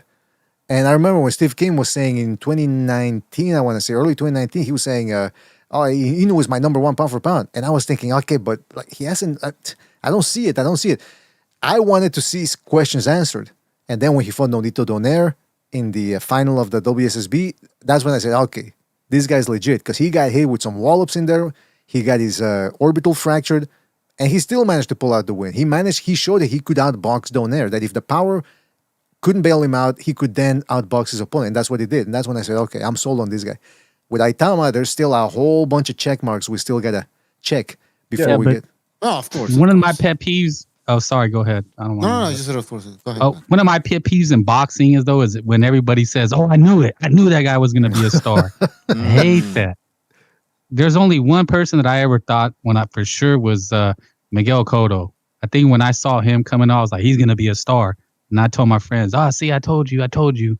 But since then, I don't know, man. I haven't really seen anybody that I just knew. So I hate when people say, I know he's going to be a star. And I feel like people are saying that with Aitama now. I know it. Yeah, because I was, when you were saying Cotto was going to be a star, I was saying Panchito Bojado was going to be a star. Oh, come on. Oh. No, but it's true. Panchito, the problem with Bojado was his outside issues, bro. Yeah, he was actually pretty skilled. Yeah, he was pretty good. You think him regretting everything now? Yeah, I mean, he's probably saying, man, I could have made a lot more money, you know. Fuck yeah. I don't know what he's doing now, but with the talent he had, apparently he was really good. Like, look, amateur, this is a great litmus test for Aitama. If he can pass this test and he does it in impressive fashion, then people are going to start looking at him as, you know, a guy who could become world champion. Because guys like Hrgović are in his way. So if he could, Fury, those dudes are ready to retire as well. The landscape is open for him to be the world champion. Yeah, but that's not enough in our era. Like, because I feel like when we're talking, sorry if I interrupted somebody. I feel like we're not going to give him credit for being Hrgović. I don't think he gets a lot of credit if he beats Hrgović. Okay. I mean, unless he steamrolls him in the first 3 rounds, steamrolls him. Well, then I think he'll get credit. But if he goes 6-7 rounds, and he struggles, then we're not. I mean, I don't know if I'll give him credit. It could be 6-7 rounds. It could be a good fight, and he can end up winning by knockout. I'm still gonna be like, that's a 21-year-old, 22-year-old fighting like a fucking grown man. Good point. You know, he's still doing like big man stuff. Now let's see if he could advance from there, right? If he was to hypothetically win the fight in impressive fashion, even if it's a dog fight, but he ends up winning by knockout, right? Can he take it further than that? I mean, outside of guys like Usyk and AJ and Fury, who else would you say is standing in his way if he could beat Hrgović in impressive fashion? Yeah, that's a good point. That's a good question. I mean, but back to real quick, back to what you guys were saying about Aitama with the "I told you." People live for that on the internet. The "I told you so." So that's number one. Number two, there's so many unanswered questions, like we were saying about Aitama. It's anybody that tells you I knew for a fact that they got to be somewhat delusional to really believe it, because things are seldom exactly the way you think they're going to be. But third of all, when it comes to Aitama, if he beats Hrgović in impressive fashion across, let's say, just 4 rounds or 5 rounds, where he totally dominates him, outboxes him for 5 rounds, and then just takes him out, there's still going to be people that don't give him credit. I mean, not for nothing, I wish Fu was here, but Fu doesn't give him any credit. He doesn't give Aitama any credit for what he did to Jermaine Franklin. And look, again, I'm not saying Jermaine Franklin was his big, giant win, but when you do put it in the context of, hey, yeah, this guy was durable, he had experience, blah, blah, blah, and Aitama made it look easy, you got to give him some credit. Again, I'm not saying give him, throw the moon and stars at the guy, but give him some credit. Yeah, he's doing better than most people are because of his eclectic mix of speed, power, the fact that he's a big dude who can move like he's a, like a Haywood or something. Got to give him some credit. So people are already saying that Hrgović, hopefully Hrgović doesn't forget to throw punches. I mean, you know what I mean? Hey, listen, we're gonna get back into the rig. I mean, we'll see. We're getting back into the Prenga thing, yeah. But I wanted to say shout out to our good friend Armenian History is Fake, who supported us via the Buy Me a Coffee app. Shout out to him. He's saying, pray for the people in Shibuya right now. I don't get it. Shibuya. Is that a Japanese restaurant or something? I have no idea. I didn't get it, man. Sorry, man. Sorry. Armenian History is Fake. If that's some sort of inside joke or something, I must have missed it. Sorry, man. But thank you for your contribution. Really appreciate it. It's going to good use, by the way. Let me tell you. We're opening up the phone lines in the next episode or so. So, yeah, again, we're beefing. I like his name. Now that's His the name is least funny. part. That's my least favorite part. I must say that's my least favorite part. I mean, I could get in trouble here in Canada for denying such things. Actually, you know what? No, actually, I think denying that one isn't as bad. Isn't bad. It's denying the other Right. one, the one with the wooden Right, right, doors. right. Uh, Don't say it. Don't no, say I'm it. not. I'm not. Don't I'm even not. think it. Don't But even think it. I wanted to bring up this. Oh yeah, by the way, shout out to Shakur Stevenson who's rediscovering his Puerto Rican heritage. I've said it before. I don't know why more people don't bring it up. The fact that these guys have Puerto Rican, and earlier this week he said, "I'm really 50% Puerto Rican. I might as well." 50. Yeah, full on 50. He said, "I might as well buy a crib Whoa. in." He said, "I might as well buy a crib in Puerto Rico. Fuck it." I don't understand why people say, oh, BDA, they only like Latinos. I should have liked this guy then, if that's the case. But it just goes to show you that I don't factor in whether a guy's Latino or Alaskan or Inuit. If the guy's an ass, the guy's an ass. It's the same thing with some of these fighters. So just let that be known there. But yeah, he's saying he should. And then people were excoriating him in the comment section saying, oh, now you're trying to get the Latinos on your side because you fucked up against Haney, blah, blah, blah. I'm thinking, oh, boy, Shakur can't win, man. Shakur Stevenson How just can't would win. Shakur be received in Puerto Rico? I mean, I guess like an outsider, like everybody else. What? They wouldn't. What, you saying he's not Boricua? He's not Boricua. 50%. Can't. 50%. Okay, they're gonna know he's American. You know, can't speak Spanish. Let's say they looked at him and they're like, yeah, he's Puerto Rican, but he's a no sabos. You know, he doesn't know. He doesn't know Spanish. They're just gonna look at him as a gringo. Bro doesn't You know know what, anything about the man? culture, man. Oh. Yeah. He seems like he's like a traditional athlete. I don't think he fits in anywhere. You know, a pampered athlete, they kind of grow up sheltered and then they try to relate to the streets. Like he was in his hood, I guess, in New Jersey. You could tell he didn't fit in. He just, I don't know, He was in the something gym. about him. Yeah, he was in the gym all the time. Yeah, you know, the street kids like you're a hooper. That's like disrespecting a guy who tries to turn street like at 18. Man, you was a hooper in high school. You ain't street. Yeah, it's like disrespecting them. Like he ain't really from the hood. Gym rat. Like just stay that way. That's who you are. Exactly. That's the best way. Yeah. By the way, what? A street dude. I mean, if you were a street dude, you'd probably be in jail or dead. like Ade, that guy. Yeah, like Ade Oladipo. Ade Oladipo. Yeah. I'm telling you, he was threatening people. That's what he was doing. Shout out to Greg Terrible for his contribution with the super chat. He says, with the current state of boxing, I really believe Bruce Trampler is no longer active at top rank. Today's boxers are volume punchers, in my opinion. Well, shout out to Greg Terrible for that. I wish some of these guys were volume active in terms of activity or in terms of volume of fights. I wish they were volume fighters. We only see them fight once a year. It's insane. And yeah, with Top Rank, once Bob Iron, because I always forget, is it his stepson or son-in-law? The other, what's his name again? I forget. The Buff. The Buff, yeah, the Beef. I don't know if what he's doing there. I mean, ever since he started taking charge a little bit more, Top Rank really started going down the drain a little bit. Good on them; they can still develop talent the way they did with Keyshawn Davis and Abdullah Mason, but you know, and to a certain extent with Shakur Stevenson, people forget they did a lot for Shakur Stevenson. Even though Shakur Stevenson ended up turning around, calling them racist and all that. Crawford as well. With Crawford too. With Crawford too, yeah. It's just, I mean, people used to say that a while back, like, oh, you see all these fighters leave Top Rank, yeah, because they get them to a point where they can leave. You see all these guys like Virgil Ortiz, for example, he ain't leaving. He ain't leaving some of these. I don't know. That's a good point. I mean, I'm not saying that just because you leave him, that means you're doing well. But what I'm saying is, look at Mayweather left because he didn't need Top Rank anymore. I mean, he still needed a promoter. That's why he needed Golden Boy to put on the actual fights because he couldn't do it by himself. But they you know, Cotto too, same thing. He gets to a point where it's like, hey, I can do some of this on my own. I don't gotta be cutting these guys a check or something. So it's the same thing with these dudes, and that's what Top Rank does with Shakur Stevenson. They got him to a point where they elevated his name. They kept putting him up there as, hey, this is a guy to watch. This is a guy to watch. Why do we gotta watch him? Well, because he gets hit the least out of anybody. It's like, all right, see, when you can do that, that means you're good at promoting.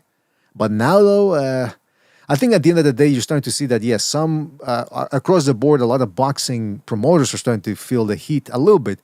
But Top Rank, I don't know. We'll see what happens. Let's see if they can find back their foothold on the boxing world. I tell you what, though, speaking of Keyshawn Davis, we were talking about Shakur Stevenson. Let's talk about what his brother, his little bro. This tweet made me laugh. Somebody posted this clip here. Hold on a second. Somebody posted this clip here of I don't even know if I can play this, but see, that's shit. That's Keyshawn Davis doing the crazy eyes, right? Doing the crazy eyes at the camera, and somebody said would do this stupid shit with his eyes, and a couple of bitches would be like, "Oh, that boy tough. He's the real deal. He gonna beat Devin. Y'all are so easy. The dark probably scares this little boy." And I said, yeah, that's true. It's the way he's doing these crazy eyes. I remember some people were saying, man, look at those eyes. Look at those eyes. That's dangerous. That's a dangerous man. I was like, oh, he could just be LARPing as somebody who's supposedly out of his mind, and watch out. And then this this comment made me laugh in the comment section of that. Somebody said, and again, I don't know if this story is true. When I've seen him in the club, actually, when I saw him in the club, he tried to look tough. But in reality, he looked like he was seeing a ghost in that motherfucker. Shit was funny as fuck every time I see him acting. And then somebody says, you see him out there? You saw him out there? He was doing this shit for no reason in public, with the eyes. And he goes, yeah, in Vegas, walking through a lounge, bucking his eyes at the host. I said, what's up? And he just tried to push past and not shake my hand like a hoe. And somebody said, he's a bitch with an inflated, fragile ego. What about that, guys? Do you really believe that he makes this face while going through the nightclubs and looking at the ladies making this That face? sounds like a legitimate conversation. Yeah. What you're seeing, it sounds like people that really happened. So you're saying it's plausible. Definitely plausible. Well, look how they're talking. Like, yeah, I seen him. He does that shit. Who makes that up? I would make that up. I know a couple of people on this panel that would make something like that up. Well, I don't know. It seems legit to me. Well, okay, there you go. It's crazy. What does everyone else think? Does anyone else think that Keyshawn Davis goes around making these eyes here, as he walks around through the lounge? I think he does it when he wakes up. And the gang signs. Remember, he throws those gang signs after a fight. Yeah. Jarvis Bickle, was that the name? Travis Bickle, taxi driver. Travis Bickle. Yeah, I think he wakes up and he looks in the mirror and he does that. You crazy fool. Yeah. Okay, you're saying like, yeah, wait, you're talking to me? You're talking to me? Yeah, that's what I'm saying. He must be talking to me. Yeah, maybe, yeah. I think this is the face he makes at the home when somebody's watching cartoons and he wants to watch his favorite program. He goes, hey, man, change the dial. Change the dial. He's like, I don't know, man. That's how he's trying to intimidate people over at the home. But yeah, that was that made me laugh the way. I don't know. I'm gonna start believing that that's what he does in nightclubs. He goes around bucking those eyes at the women there, thinking he's cool. We gotta talk about how he keeps his crew in control. His crew of insane asylum inmates. That's what he does. He's like around him like, "Ooh, Keyshawn, you crazy." Yeah, fool. Watch out for Keyshawn. You don't know what he's gonna do with those eyes. Exactly. I tell you what, though, Ade Oladipo, or whatever his name is, he's not the only guy catching strays and catching trouble. And not for nothing, but this guy, you gotta admit, Rick Glacier brings it on himself. Rick Glacier was on Twitter, and somebody mentioned something about Caleb Plant being gangsta. And Rick Glacier had to chime in and said, Plant isn't hood. He's a hillbilly! ! So Caleb Plant could win on this, and he said, I'm from the country, but I don't know about a hillbilly. Not sure why since 2019, when you were wrong about predicting that I'd be KO'd by Jose Uzcategui, that you've consistently thrown shots my way. Not all of us grew up as wealthy as you, but I have made it much farther than you with much less. I said, whoa. Oh. And then Rick Glacier replied by saying, that's in your mind only. Trust me on that. First of all, I got to take umbrage with the whole hillbilly redneck thing and all that. Why is it okay to call somebody a hillbilly, white trash, redneck, but you can't say that about other races? And I'm talking as a Mexican. In my world, sticks and stones may break my bones, but words can never hurt me. But I'm talking about all the other people. Why are there people that complain about, don't language this and that? But then they're still okay with using the word hillbilly. I don't see any. Well, actually, no, that's not true. I saw somebody saying, "Hey, is hillbilly a race thing?" And then people just sort of ignored that in relation to this. But yeah, that's Rick Glacier. Glazer's married to a Glazer's married to a white woman, I think. So a white woman. Sorry, black woman. Yes, that is confirmed. I've seen that. Are you surprised by that, or? Well, no, he has the right to get racial, I guess. I mean, he wants to get his freak on, as they say. Yeah, absolutely. No, He's there's no already law getting against that. racial, man. There's no law against that. But you're saying it's like the Howard Stern thing. I don't know. I'm asking you. Are you saying it's like You saying he has an N-word pass, Bucho? Exactly. Much. He could do it. I don't know, but I mean, I'm just asking that. I don't know if he made a tactical mistake by calling Plant a hillbilly, because again, hillbilly, some people could take that the wrong way and say, well, wait a minute, you wouldn't say that about, Glacier's Jewish, right? Yeah, somebody. Imagine you call them, I don't know, like the K word, as they like to say nowadays. I mean, I don't think that would fly.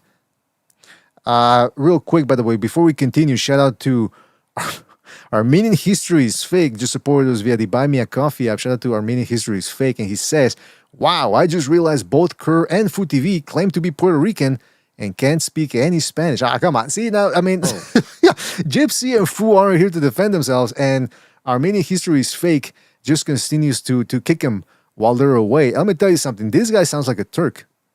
That's what it's starting to sound like to me. Surprise invasion of Greece, Armenia, and all that. Sounds like something a Turk would come up with. I don't know. I'm going to have to look into Armenian History is Fake. Maybe even return some of the money. And when I say maybe, I say never. But I mean, I'm just saying potentially that's it's possible. It could be coming down the line. It's a possibility. But anyway, yeah, I just wanted to show this. So the Rick Glacier thing. So Rick Glacier said, "In your mind only, trust me on that." So ooh, that almost sounds like a threat there. Like, trust me on that. And it's almost like, well, what happens if I don't trust you? What's going to happen then? I think that's where the threat comes in. But it didn't end there. Kelly Plant then came back and said, you let Lawrence down. And because you feel bad about it, you consistently want to take it out on others. That hole will never be filled. You're a bully who'd never talk like this in person. One of us went on to become champion of the world, and the other went on to become fat. Oh. And then Rick Glacier said, you have me confused with someone else. I don't know any Lawrence. Now, somebody in the comment section pointed out apparently they're talking about Al Heyman. Al being short for Lawrence. So they're saying that's why, because people have said, why does Rick Glacier dislike Al Heyman? Some people claim that there was some business going on before. Somebody got burned in that. And then somebody said, Rick, okay, I got to give context for this. Rick Glacier, in the last couple of weeks, he showed a picture of his wife standing next to Terrence Crawford. Then Rick Glacier he went to his 50th anniversary, what's it called? The 50th annual high school reunion. That's where he went, and he took a couple of photos and posted a couple of the photos that he took standing alongside some of his old classmates. So I just wanted to give the context for this comment because somebody said, Rick, your last couple of weeks have been tough. Your wife was trying to cuckold you with Bud. Your ex at the reunion wasn't into swinging, and now Plant is cooking you. So Rick Glacier replied by saying, stupid and out of line comment. And then some people started saying, well, wait a minute, Rick. Out of line? What's out of line now? Man? Well, some people started saying, well, Rick, you went at Caleb Plant. That was out of line. And he said, no, that was the truth. That wasn't out of line. So he's saying that as long as that's the truth, he's able to call Plant a hillbilly. The whole truth. Right. And then Caleb Plant said, and all of that is money still couldn't get you to the collegiate level of hockey. You really let Larry down with that one, Rick Glacier. It's all good, though, brother. Soon you'll be gone with the wind with no children to carry on your story or even mutter your name. Rick Glacier replied by saying, I didn't further play hockey because I was seriously injured in a car accident while a passenger when I was 16, and they didn't have as many successful outcome surgeries back then like they do today. So now he's blaming the doctors for not being able to fix him up. No, but it is true, though. The technology has come a good long way. There's a whole bunch of things going on here. I'm just going to read a couple of more comments about this because I had to save them all, or as many as I could. Somebody said, Rick, with the utmost respect, the man literally overcame severe poverty, parents with addiction issues, then lost his mother, then lost his own daughter, and he still became champion of the world. You would struggle to overcome a double cheeseburger and fries. Show a little respect. Oh, my God. Somebody said, nah, it's a fact. Trust the man who rolled back an odometer? No thanks. We don't have to trust a disgusting, toothless fat body who hates on successful, hard-working champions like Caleb Plant. We all know that Caleb is more accomplished in boxing and in life than you will ever be. The odometer thing is that apparently that was what they charged Rick Glacier with a couple of decades ago, I think, that he was selling used cars or something. I forget, and then that he was tweaking with the odometer. Somebody said, worry about your arthritis, old man. Them Twitter fingers going to make it 10 times worse. So that's what was going on there in the Twitter space there. Somebody said, okay, so then Rick Glacier is stupid, not a line. And Killer Plant replied, when you make stupid not-aligned comments for years to who knows how many people, especially people who you'd never say those type of things to in person, you'll eventually attract that energy back. This is the attention you asked for, so enjoy it, fat boy. Jeez, he keeps calling him fat boy. And that's when Reed Glacier said, I can handle facts. He says, I can handle facts, not your misinfo. Let me just read, see if I got more. Okay, so then he said, I can handle facts, not your misinfo. And Caleb Plant replied by saying, handle these nuts. So, but then again, and then just one last thing. So then that was the day before yesterday, okay? And then this happened yesterday. Rick Glacier was commenting about the Mikhailian versus Jay Opetaya situation. And he says, I've been asked by a lot of people about the Mikhailian Opetaya situation, the Don King, blah, blah, blah. So he wrote a good paragraph there. And then Ludi, out of nowhere, chimes in. He goes, who the fuck would use a clown like you as an expert witness? What law school were you going to when you were rolling back odometers? What kind of subhuman intellect would come to you for legal expertise? Asking you to comment on the law is like asking Harvey Weinstein to opine on the treatment of women in a working environment. So Rick Glacier replied by saying, that's how out of touch you've been. Another sign that you're out of boxing. I've been an expert witness in 41 boxing-related lawsuits, including 2 presently. Attorneys highly recommend me to other attorneys. Stick to minor league baseball, Lou. That's what your expertise is these days. Oh. I'm telling you, man, these Twitter streets, it's not for the faint of heart. Let me tell you. I don't know if you're not following. They're getting vicious, huh? I mean, just a little bit. If you're not following Rick Glacier, by the way, on Twitter, then you're missing out on all this drama, all this action, as I like to call it. It's funny. I think it's funny. I think Caleb Plant TKO'd him. I think it's a TKO. Does anybody have Rick winning? No. No, I think Frank is right. That was a beatdown. I mean, Glacier threw down. Glacier threw a couple of his own wallops in there, but he couldn't. He tried, yeah. Like you're getting swarmed on. You better do something, but it was not enough. Yeah, man. I mean, I don't know. I foresee a rematch. I don't think this is the last of it. From what I understand. Well, but yeah, Rick would get beat down like in real life. He would catch a beat down, right? But Rick Glacier strikes me as the type of guy who carries a handgun. And that if things ever did get physical, he would pull out that handgun, no problem. That's the way I look. Because Caleb will slap people. We've seen him slap people. Well, he wasn't people. afraid of Rick Glacier wasn't afraid of Mirage. Remember? Hello, Rick Glacier. I've been looking for you. He's like, yeah, what's up? Rick Glacier told him, what you want to do? I'm not scared of that voice. That's not what happened, though. What are you talking about? I thought Rick Glacier said, I'm not afraid of that voice. No, he said, if you get him out of here or else I'm gone. Were you nice. I mean, yeah, I don't know, man, but yeah, Rick Glacier. No. I think you forgot. He said, "Get this nobody out of here." Oh, okay. There you go. He threw in the N-word as well. Yeah, I think so. I think he threw a couple of N-words out there. He's got the N-word pass. No, but yeah, man. I mean, get this N-word out of here, Frank. You've got your own show, and I'm sorry I couldn't be there on Friday. I think we just schedules overlap. But have you ever thought about having Rick Glacier on your show, having his expertise on your program? Yeah, I thought about it, but I think it's a hard no, dog. What? No, he's. Hey, look, hold on. I mean, go ahead. No, go ahead. Jump in.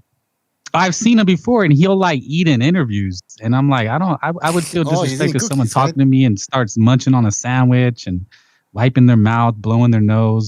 Nah, I mean, first of all, the guy does have a lot of experience, and he has come out with some good information that does prove to be correct. So undeniably and undoubtedly, even though some people like to, especially the PBC fans, are like, he's full of shit, blah blah blah. He knows his stuff. But yeah, I don't know how I would approach it, saying, hey, listen, man, for broadcasting purposes, we can't have you eating on the panel. You know what I mean? It's like, and not for nothing, Butcher, you've done that too. I've heard you a couple of times eating your popcorn, munching on your popcorn. That's unacceptable. The only bad habit I have of doing is that I take a shower when I'm on the panel. You're flushing the toilet and shit, man. No, I'm not flushing the toilet. Come on. I remember when he flushed the toilet and you could hear the turd being sliding against the fan thing. Come on, man. We're on the show. These are lies, guys. They're lies. I mean, you can call them lies. You know what? I don't mind insults, but like Rick Glacier said, misinformation. That's where I draw the line. And this type of misinformation against recognized. It's true though. It's misinformation, mischaracterization, and it's against the law. I will. I You was. know, in the chat, I'm laughing at your Rick's expertise. I mean, yeah. No, you laughed at that, Butcher. If we ever try to have him on and he listens to this, he's not gonna be on now, man. I said expertise, and you're laughing. It's like, what the fuck, man? We're in trouble now. Let me tell you, with Rick Glacier. But oh, I'm scared now. We're gonna bring Mirage to scare him back. Yeah, we need to sick. If Rick Glacier were to get out of line, we would bring Mirage back and just sick him on him. But what was I gonna say? By the way, when I say bring him back, I mean he hasn't shown up in a while. That's why I say bring him back. Probably dead. No, I don't think so.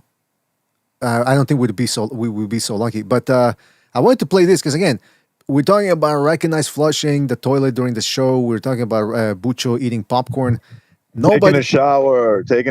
Well, go ahead.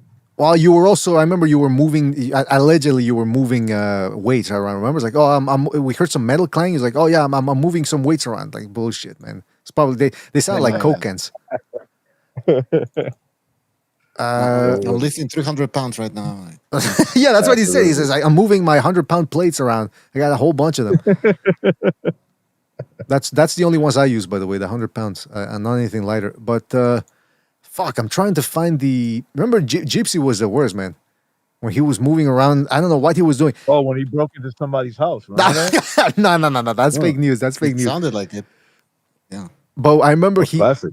When he would come out, and he hasn't learned yet that because he's still using the Bluetooth and putting the phone 5 feet away from him while he's talking, and he can't hear us. He can't hear us. His arrogance is his downfall. It's a good way of putting it, man. It's a good way of putting it. There's nothing wrong with what he's doing. He's like, it's fine. Don't worry. First of all, I think people miss the fact that Gypsy's a maniac, man. I mean, the guy went to Iraq. Can we say this on the air, by the way? For fun. Yeah, I think we can say it on the air. He went there for kicks, shits, and giggles. That's the type of guy. I wouldn't. I'm telling you, people. You guys. That's why I'm saying. The other day, people were going pretty hard at Gypsy. I wouldn't do that, man. I'm just saying. Word to the wise. That guy will. Well, Gypsy wanted to get into a smack off with me, right? And then he realized he put his foot in his mouth. He's like, he'll let me go first, right? Uh-oh. And then he tried to change it because I said, look, if you let me go first, I'll make sure that you won't get that chance. Oh. He's like, no, we can negotiate. No. We're going by your word. I go first.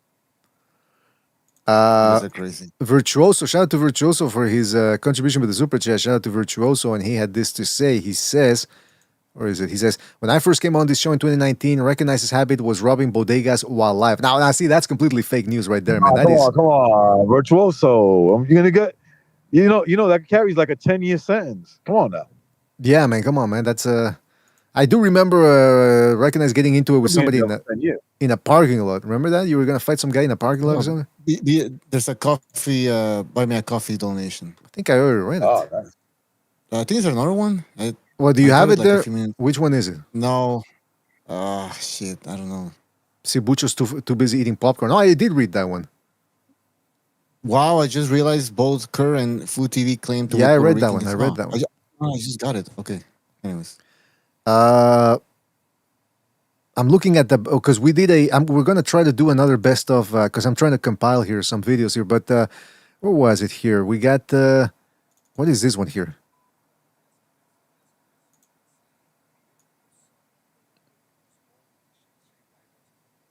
All right.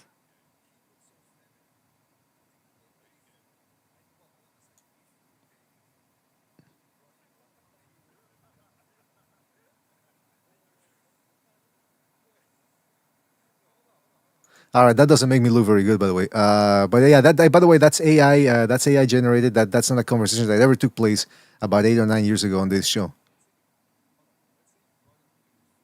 Oh shit! You guys can even hear anything. Yeah, you guys can even hear. No, Okay, I'm glad you couldn't hear it because that was me. That was when we were having a conversation, and I said Miguel Cotto's son looks so feminine. Do you guys think that if you were dating him, and then you immediately was like, whoa, why would they be dating him? Why would you be dating him? It's like, no. Listen, my theory. Listen to my hypothetical question. If you were dating him and you didn't know he was a guy, or if somebody put a bandana on your eyes, cover your eyes, and you start making out with him, would you be able to tell that it's a guy? That was my question. And everyone got up in arms. Oh, BDA, you're disgusting, this and that. I'm thinking it's a hypothetical question. We can't ask hypotheticals anymore. How dare you? Yeah, I was one of those people saying that was disgusting. I mean, it might have been disgusting, but it was a hell of a damn good question because you guys didn't think of it. See, a good question is when you go, that's true, that's a good question. Or if you say, too, that's disgusting because it's getting a visceral reaction out of you. You guys don't know what I'm talking about. I'm operating on a whole different level here. We're not on your level, BDA. I know. That's what didn't I just say that? Yeah, I'm sorry. That's the Italian BDA. What did I just say, huh? Oh, I just said that. What are you talking about? I said it. I know. I said it. How come I can't find it? I wanted to play it before we left, man. What the fuck? I don't have it anymore. This is precise story. This is precise story. Let me tell you something, man. These two girlfriends of mine took me to this party in San Francisco one time. You had to go like through this body shop, and then there was like a security guard, like 3 of them. Like Blade. They had like 3 different doors. But we go upstairs finally, and there's this girl on the bar with her legs spread open, and there's like a line, and people are eating chocolate cake out of her vagina. And there's maybe like 6 or 7 these huge dudes with these pig masks on their faces. I'm on mushrooms, man. Like, I'm fucking slipping on mushrooms. I'm looking at... What the fuck was Precise doing? What did he say? It sounded like he was in the fucking Illuminati party. Like, what the fuck is that? Like, and then some guy asked him what was the password for and he said Fidelio, and then he goes, yes, that's the password for entry. What about password for the house? I was like, kind of forgot it. What was he saying? He's like, well, that is indeed something, because here it doesn't matter whether you forgot it or whether you never knew it at all. I was like, oh shit, now you're in trouble, man. Playing the piano there. The organ, it was an organ.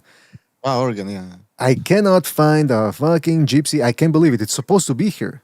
Maybe it's best part of. I got the fuck? That's a hell of a lot of laughter there. Oh, I think that's the episode where we all got high on. What do they give you at the dentist? Laughing gas or whatever. Oh, lidocaine. Oh, I got it. Here we go. It really worked for David Lemieux when he fought a boxer, didn't it? What the hell was that? What the fuck? I think that's from the clip. He fought a boxer, didn't it? I'm not saying David. That's David Lemieux, but there are people out there that, like, for example. Listen, that's Gypsy in the background, by the way. You can hear him. I don't know what he's doing. He's moving chains around. Like, I think he's in a closet, like janitor's closet or something. There's chains. There's plastic jugs filled with chemicals. I don't know what he's doing. Listen to this again. That's David Lemieux, but there are people out there that, like, for example, like Wilder, for example. And even Stu's like, oh, for fuck's sake. What the fuck? Like Wilder, for example, is a good example, right? And listen to him. He's talking like he's 15 feet away from the telephone. The figure of boxing. The figures of boxing. You could be a street fighter, right? You could be a street fighter, but when you're fighting in a boxing ring with rules, right? These guys are tuned athletes that can fight for 30 minutes, and after two minutes, you will be fucking. All right, come on. What the fuck? Well, boxing style. Are you? I mean, that's what it was right there, man. He's fucking. I mean, Stu's trying to get his piece out, and meanwhile, his piece out. He's trying to speak his mind, and this dude's he's frolicking around in the closet. You could tell he dropped a bunch of suitcases or something, like something heavy. Not just one item, a whole bunch of them. They all fell on top of him. And then what did he say? Hold on.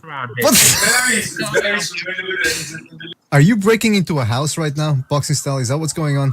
I think Boxing Styles like he's breaking into somebody's house, man. Somebody should call the cops on us. I mean, hey, I think we called it, man. I think we were right on the like upload these old episodes. Hey, we should, huh? We should. I mean, some of these like re-upload, I guess. The archives, like compilation. Yeah. Right. Maybe you should. There's one here called Bucho Erotic Asphyxiation. What? Oh wait, that wasn't supposed to come out. We're here in Canada that was getting all kinky with this girl. She got that girl tied up, and then he put like a bag over her head, and then he went to the store. And when he came back, she was fucking dead, man. No shit. That's what yeah, who would have thought? I mean, come on, man. He meant to kill her. Oh well. By the way, that what- blackmail? By the way, you hear Reckless in the background go, "He meant to kill her." Yeah, it's true, man. Like, why the fuck? Why the fuck? It's true though. Yeah, I mean, yeah, it's true. Who the fuck would do that? I mean, Yeah, put a bag over a that'll be girl's not head. funny. Yeah. I was watching a video the other day because I'm looking for stuff for the Second Renaissance. I think we're probably gonna do one tomorrow, and this video, I think it turned out to be fake, but there was one that some dude is putting the Hindu guy, like Indian looking guy, is putting dynamite in the walls, and then he's in a hole. So then he tries to get out of the hole, and he starts slipping, and he's slipping, and then the guy's just filming there, and people are in the comments like, why wouldn't the guy help him? Like, what the fuck? And how about having a couple of boots and a ladder or something to help you up there? But I think it was fake. I think it was fake. By the way, Gypsy Style is saying BDA, and now he's in the comment section here saying BDA loves BBC Texas Chainsaw Guy. I don't make love to my mic. I don't know what he's talking about. I like BBC and Texas Chainsaw Guy. I don't like any of those things, first of all. And I don't understand. I heard what he said. He said that he loves BBC and he makes love to his microphone. That's what he said. Gypsy, jump on. We're about to leave here. We're almost done here. So if you could just jump for the last 5 minutes, because you got to explain that clip again. I always forget what exactly were you doing, because I don't have the continuation of what exactly happened there. So Gypsy, if you could jump on, if you have 5 minutes, if you could grace us with your presence for 5 minutes, we're about to go. In the meantime, let me read a couple of comments here. What are people saying? Shout out to Virtuoso for his contribution with the super chat. Shout out to Virtuoso, and says that was precise retelling his MK Ultra story. I mean, that was a weird stuff. It never occurred to me. He's like, yeah, what the fuck? I mean, he said he was at some sort of weird underground party. The pig mask thing, that would have creeped me out, man. Especially if he said he was on mushrooms. Danger. I like how Precise was like, I just like randomly ended up in this party. Like I didn't plan to go there. It was just an accident. I mean, I think we've all been in similar situations where you go, hey, yeah, in retrospect, how did I end up there? Excuse me. Virtuoso says friggin' stew. Amok says unknown still has his D in Gypsy's mouth. Oh, come on. Rafa says, what the fuck? Stu is back? No, unfortunately not, man. He's that was an old clip. We were playing old clips going down memory lane. All right, so Windy City Max is just talking shit. Virtuoso says, King Butcher, remember when I took a piss live on the air? I remember that. Virtuoso was taking a leak live on the air, man. Yeah, I remember that. I don't think you were on. I think maybe he's conflating me with you, but Handsome Mechanic says, BDA, put some Boogie Nights sound bites. I don't have them with me, unfortunately. Right now, I have the bare bones version here. All right, let's do it. That's right. That's right. That's the only thing I got right now. No, we're not going to wrap this one up. I'm going to wrap you up. Yeah, there you go. We're almost wrapping this up here. I'm waiting for Gypsy. Shout out to you, Gypsy. Yeah, I'm here. I'm present. I'm gracing you guys with my presence. I'm gracing. All right, before we whatever that means. We were starting. Did he say he's cursing our president? No, I'm gracing, but I can also curse. I have the potential. Yeah, we all know that. Gypsy, I wanted you to be here earlier because we were talking about. First of all, let's get down to brass tacks before we go. Prenga, I don't know if you saw that, but he came. Now it's being going around the boxing circles, right? That fact that people are questioning whether Prenga, that fight against Joshua was on the level, right? And he took a dive. So now he's saying that no. What happened was my corner told me to play it safe, jab. That's what they've always told me. And so he's maintaining that nothing was out of the norm. And then he said, and I quote, I am not for sale. Now, what did he say? I don't sell. My ass is not for sale. I think something about his cheeks not being for sale. Do you buy that now? And does it surprise you that they're actually... No, not the least bit. I mean, I think his ass cheeks are very much for sale. No. I mean, not so expensive neither, because he's probably... dirt cheap. That's probably why. So you're saying there's dirt on those ass cheeks? He's a $2 hoe, but it's probably a $2 hoe. And AJ just took advantage of a $2 hoe. It's exactly what happened. Maybe $2.50. Probably added 50 cents to that to make it better. There's no evidence. Hey, well, who cares if it is evidence or not? Are we gonna get the fight or are we not gonna get the fight? I don't give a shit about that dumbass shit. It's not like he's gonna fucking pay Fury to take a dive for him. Yeah, there's gonna be an actual fight. We're gonna see how the fight turns out. Well, the other thing was too then that Joshua, the other criticism that got to around to these people was Joshua's corner, man. people, they realized that people were questioning their tactics and their advice in between rounds. Remember that? There was like, Joshua, please, go down. You start. Yeah, fire. Yeah, What does that fire mean? Yeah, It's like herpes. What, you got herpes underneath the shit? What the fuck does that even mean, bro? And essentially, the guy there, Fire. Lapin, which by the way, lapin in French is a rabbit, but rabbit said, "Hey, people question us. They can question us our methods and blah blah blah, but we deliver the results." And then he said, "We know how to beat Fury because we beat him twice." Talking about how they did it with Usyk, and we'll do it again with Joshua. What do you think about that? Okay, you nearly pulled it off the first time. You almost got knocked out if it wasn't for Fury's conditioning and then being a fucking piss poor out of shape guy. Yeah. And I'm being honest. I'm being honest. I'm criticizing. They dropped I'm not. the nugget. They dropped the Okay, nugget. listen. They said, Okay, all right. Calm down. Calm down, AJ We're the fan. corner Calm that down. beat Fury twice. We're the corner Calm down, AJ that fan. beat I him know where you're twice. going with this. I know where you're going with Joshita's. I can hear that. I can hear that presence. anger in your voice. I can I'm hear it. not angry, bro. I think I'm being critical about it. I'm pretending that I am not a fan of neither guy, and I'm telling you, yes, it was a very tough fight that he possibly got stopped if Fury had a higher conditioning, which he didn't because he was past his fucking peak, way past his fucking peak. He's lucky. That's the fact. And if I wasn't a fan of either Fury guy, was lucky. He didn't stop the fight in the 9th round the way he was bouncing all no, over. I agree. I'm not going to deny that. I agree for both ends. I don't deny it. But I'm saying what the truth is. Like that's how it is. I mean, you can't sit there and tell me that is the 2015 Fury or even the Fury that fought Wilder the second time. Even that Fury was much slower than the one that was in 2015 that fought Klitschko. So he's lucky that he faced that guy instead of facing the other ones. Good on him. Well, you see, that's the thing. They're not worried about the 2015, the guy that fought him. They're not. Be worried about That guy doesn't exist anymore. He's done. He doesn't exist. But you know what does exist? The will to win. That part has not failed. That's still there. I'm looking out for it with me, man. Yeah, like I'll give you an example. Do I think Joshita can beat Arslan Makhmadev? Do I think he can beat Arslan Makhmadev, the guy that Fury fought before he fought Mr. Wak? No, I don't think so. I think Arslan knocks him out. And this is exactly what I was thinking when Arslan was the guy to fight Fury as a tune-up for Fury. I thought Arslan would knock off AJ at that time. Well, look, when I picked, I was on point. When I picked against Tyson Fury, was only because I thought that the old Tyson Fury doesn't exist anymore. He only showed it really one time since his little retirement, and that was against Wilder in the rematch where he kind of just put everything together and just waxed his ass. But then after that, it was just back to the same old Fury. Look, Fury's not a trustworthy person. He's not. He's not a guy you bank your money on. You don't bank your money on Tyson Fury. Okay? He will let you down. Right when you need him the most, that's when he'll let you down. Well, that's why we're going to go 100% Anthony Joshua. We're going to put the house on it. Are you going to put the house on Anthony Joshua? I'm going to make it fun. I'm going to go with Joshua, who I think should be the underdog. Okay? I'm going to make it fun. 100%. But, put the house on.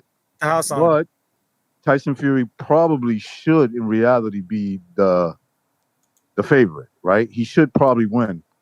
But, he's probably going to let people down again.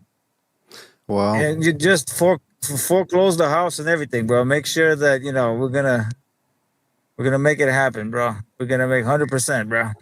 Pull this off for Anthony Joshua. You bet the house when he was going to fight Usyk? I didn't put no money on Usyk fight. Oh, no, I didn't put no money. You were confident, buddy. You were very confident. I was confident, but I didn't put money because I did not deny the skill set that Alexis Texas had. So that's the reason why You know, that's the reason why I didn't put no. I'm being honest. That's why I said it could be very close or it could be a one-sided How do you beatdown. know about who Alexis Texas is, huh? Well, bro, you know, once upon a time, I was a teenager and I played with the Pekka. You know what I mean? Oh. I enjoyed When myself. when you should have been doing your homework, you were over there gooning, right? What do you mean? No. Hey, but listen, I'm gooning right. I did my. He's gooning right now. I'm gooning right I did my homework, and then you know when I was a sex addict, so you know if I didn't get enough, I had to go find something else somewhere else. You know, and you know if let's say I'll give you an example. You could do it one, but what if you can do it more than one? You know, you're not gonna always get that experience. That's why you. That's a good point, man. People always people. You know what? People always. This guy's gonna invite the Hellraiser or something. People always come back at me. People always, people always come at me, man. It's like, oh, you're a sex addict. Like that. That's a bad thing that I'm a sex addict. I'm thinking, wait a minute, a sex addict. I'm getting it all the time. Now, granted, it's with crack whores, but the point is, I'm having fun all the time. Like, why is that? Why is that a bad thing? I don't understand why that's a bad thing. It's people just want to rain on everyone's parade, man. Let me tell you. But listen, I know, man. Bunch of haters, bro. There's a lot of haters, bro. That's what I'm saying. In the chat, Handsome Mechanic says, I met Alexis at a convention once. Very beautiful woman. Well, there you go. Yeah, I know. She is. I mean, whatever it is, you know. I was thinking of the fighter, the heavyweight division. Wait a minute, what? Yeah, All right, he is. I mean, I wonder how he's gonna feel when his boyfriend gets knocked out. That's what I'm curious about. Like, and then he's gonna be like, I'm very feel. I want greedy belly. The fire. Yeah, hey, you know what? Fire. They're gonna want to try to. They're gonna want to try to get a revenge for Usyk, a third fight. You know, you beat Joshua. Oh yeah, for sure. That's the mega fight. That's what I see. That's what I'm saying. I'm more interested in that in this fight. I'm interested in that. That's the main shit.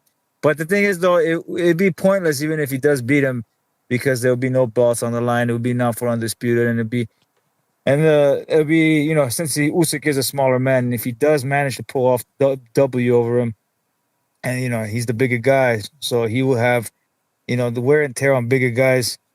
It's a little slower than the guys that are smaller. So there you go. If he does beat him, it's not gonna be that like, wow, he beat him, but it'd be something on his resume, like, yes, still beat him, even though it was way past his. You know what the thing with him, why he lost? And the reason why he lost is because he chose to be on the back foot. If he chose to do a Mexican style push forward, high guard, and everything, he would have had his way and occasionally change it to a back. But he decided to go, I'm gonna box you out, and that was not the best way to do it. That's why Rico was having great success too. Rico, even though I don't think that fight was real, but let's just say if it was real. It wasn't real. We gotta listen. It was real. Okay? We gotta go. It was a real fight. Listen. Yeah, but it was the same style. It was the come forward, pressing style that even Lomachenko doesn't like. It's not a comfortable style to deal with when you're a mover like that. And for Usyk, that is the worst style to face. That's why Canelo wanted Usyk's behind, but he, you know, that was just all fucking wishful thinking because he's way too goddamn small. That's a good one. I mean, he's a little bigger, and it's an interesting observation right there, I must say. Gypsy, thank you for being on, man.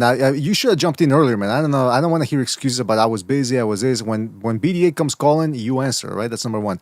Number two, I want to give a shout out to everybody who jumped in. Recognize Frank, Bucho, Sobers was here earlier as well. I think Revolucion was here earlier too. Shout out to Revolucion. And shout out to you fellas. The plan is to do a second Renaissance tomorrow because I'm trying to keep a consistent schedule of at least one episode per week. Butch, if you could send me the clip there of the tattoo guy. Remember that? The disgusting tattoo thing? Yeah, okay, fantastic. Yeah. I want to play that tomorrow. Don't forget to check out the second Renaissance only on Rumble. I'm going to post the link a couple of seconds here. But shout out to you guys. Thank you for joining us. Really appreciate it. Don't forget, like I said, don't forget to sign up for that. I actually can... Yeah. Listen, subscribe and like here on YouTube. Always support YouTube, but also if you're curious, go check out Rumble. There you go. There's a channel. Second Renaissance over at Rumble. You can pretty much say what you want over there. Yeah, you know what you need. You need like a bat signal for me. So when turn it on, I can be there. That's a great point, and that's a great suggestion. I'm gonna work on it, man. I'm gonna work on Actually, give me your phone number. Give me a direct line of communication with you, and I will be calling you. Believe me. You're calling at midnight. That's right. Listen, if I get in trouble with the crack horse, I'll call you. I need a little backup. The AR-15. I mean, yeah, I'm a vigilante, but come on. There you go. There you go. Oh, you can't help me out there. Then what would I call you for? I mean, I said I can. I said I can. Oh, okay, I didn't say I can't. You can. There you go. Fine. Yeah, That's what I want to hear. I don't want to hear I- can't. I want to hear can, and will do. I'm a Mexican, not a Mexican. Exactly. There you go. Listen, shout out to Recognize, Gypsy, Frank, Bucho, Sobers, Revolucion. Shout out to you, fellas. Shout out to everybody in the chat as well. I didn't forget any super chats, did I? I think I read the last one from Revolucion. Yeah, shout out to Revolucion. Everybody else who donated with the super chat, shout out to you guys. Really appreciate. Shout out to our benefactor over at Buy Me a Coffee. Shout out to that guy as well. I'm not going to mention him right now because Gypsy's here. But shout out to everybody else out there as well in the chat. Guerrero de la Info, Parokua, SJW, Handsome Mechanic, Champy. Shout out to Champy. Let me just scroll up here. We got Amok, Parokua, Windy City Max, King Bucho keeping an eye on things, Virtuoso, Rafa, Baron Nivola. Shout out to Baron Nivola. Always good to hear from him. Dwayne Styles, Rafael Garza. Shout out to